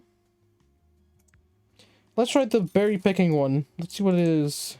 Oh my god, it has minus. Jeez. I don't like the minus things. I guess it's gambling because it's the whole game. Okay, that's normal. That's normal. That's normal. Okay, that's just normal things. Please, no worms. Oh my god, that's a worm. Ooh. Ooh. That's good.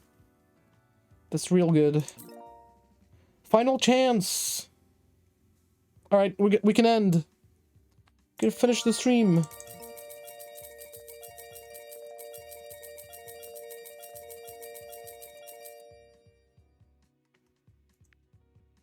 Okay, let's try the funnies. Oh, look at him! Look at the cat go! I just want to see the speed. Oh my god, look at the bot! Alright, this is good.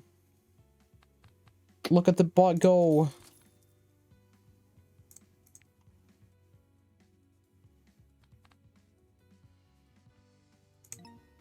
Let's see the speed of the buying bot as well. This is what I call gameplay. Look at that.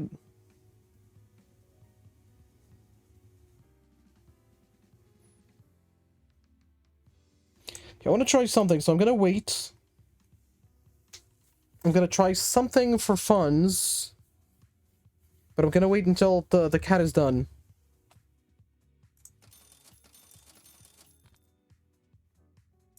Give me a second.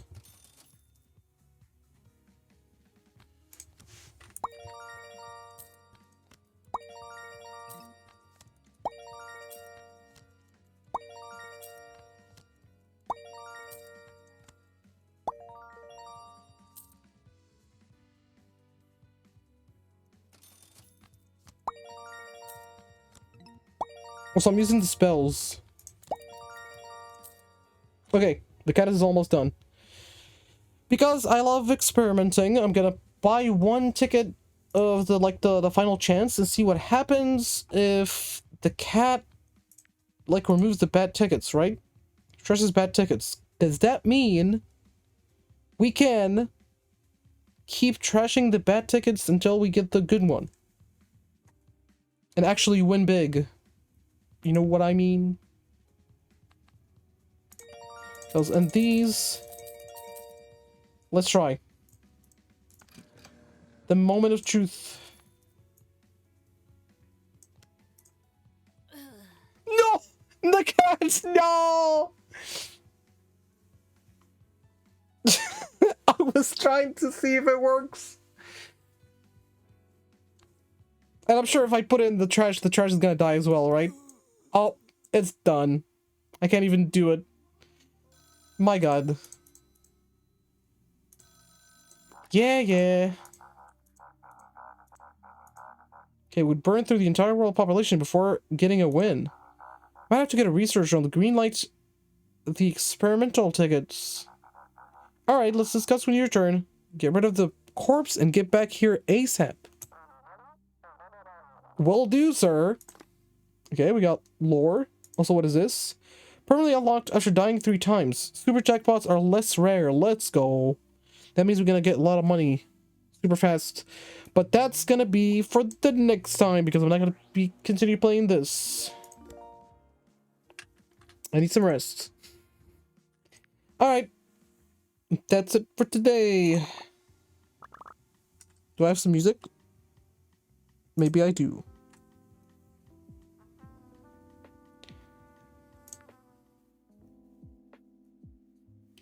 Alright. God damn it. Get out of here, loaf. Get out of here, second loaf. Okay, we're gonna raid.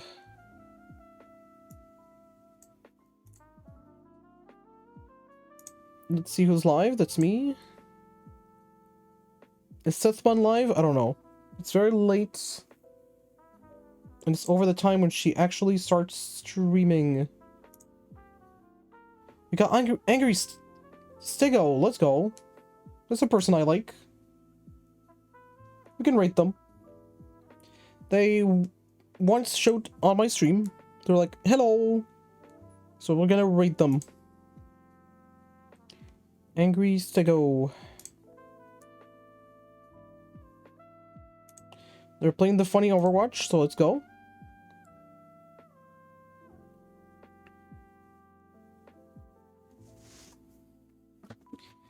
Alrighty, alrighty. Oh, we got 5 viewers. Let's go. But funny loaf stream has ended. Of course, I didn't finish watching the Windigoon video because again, it's like he's reacting to the funny Top Nuke 5 or whatever it's called. It's like, ooh, it's the ghosts. But then again, he's making like good content. It's like good to watch. But at the same time,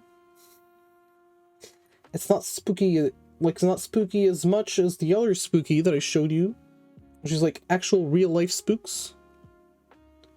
But we're gonna raid now. All right, raiding. Yeah, see you guys tomorrow.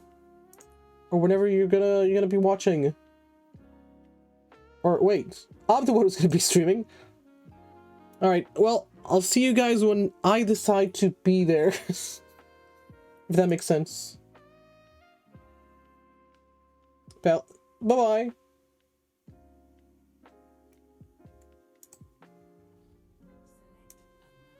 Ooh.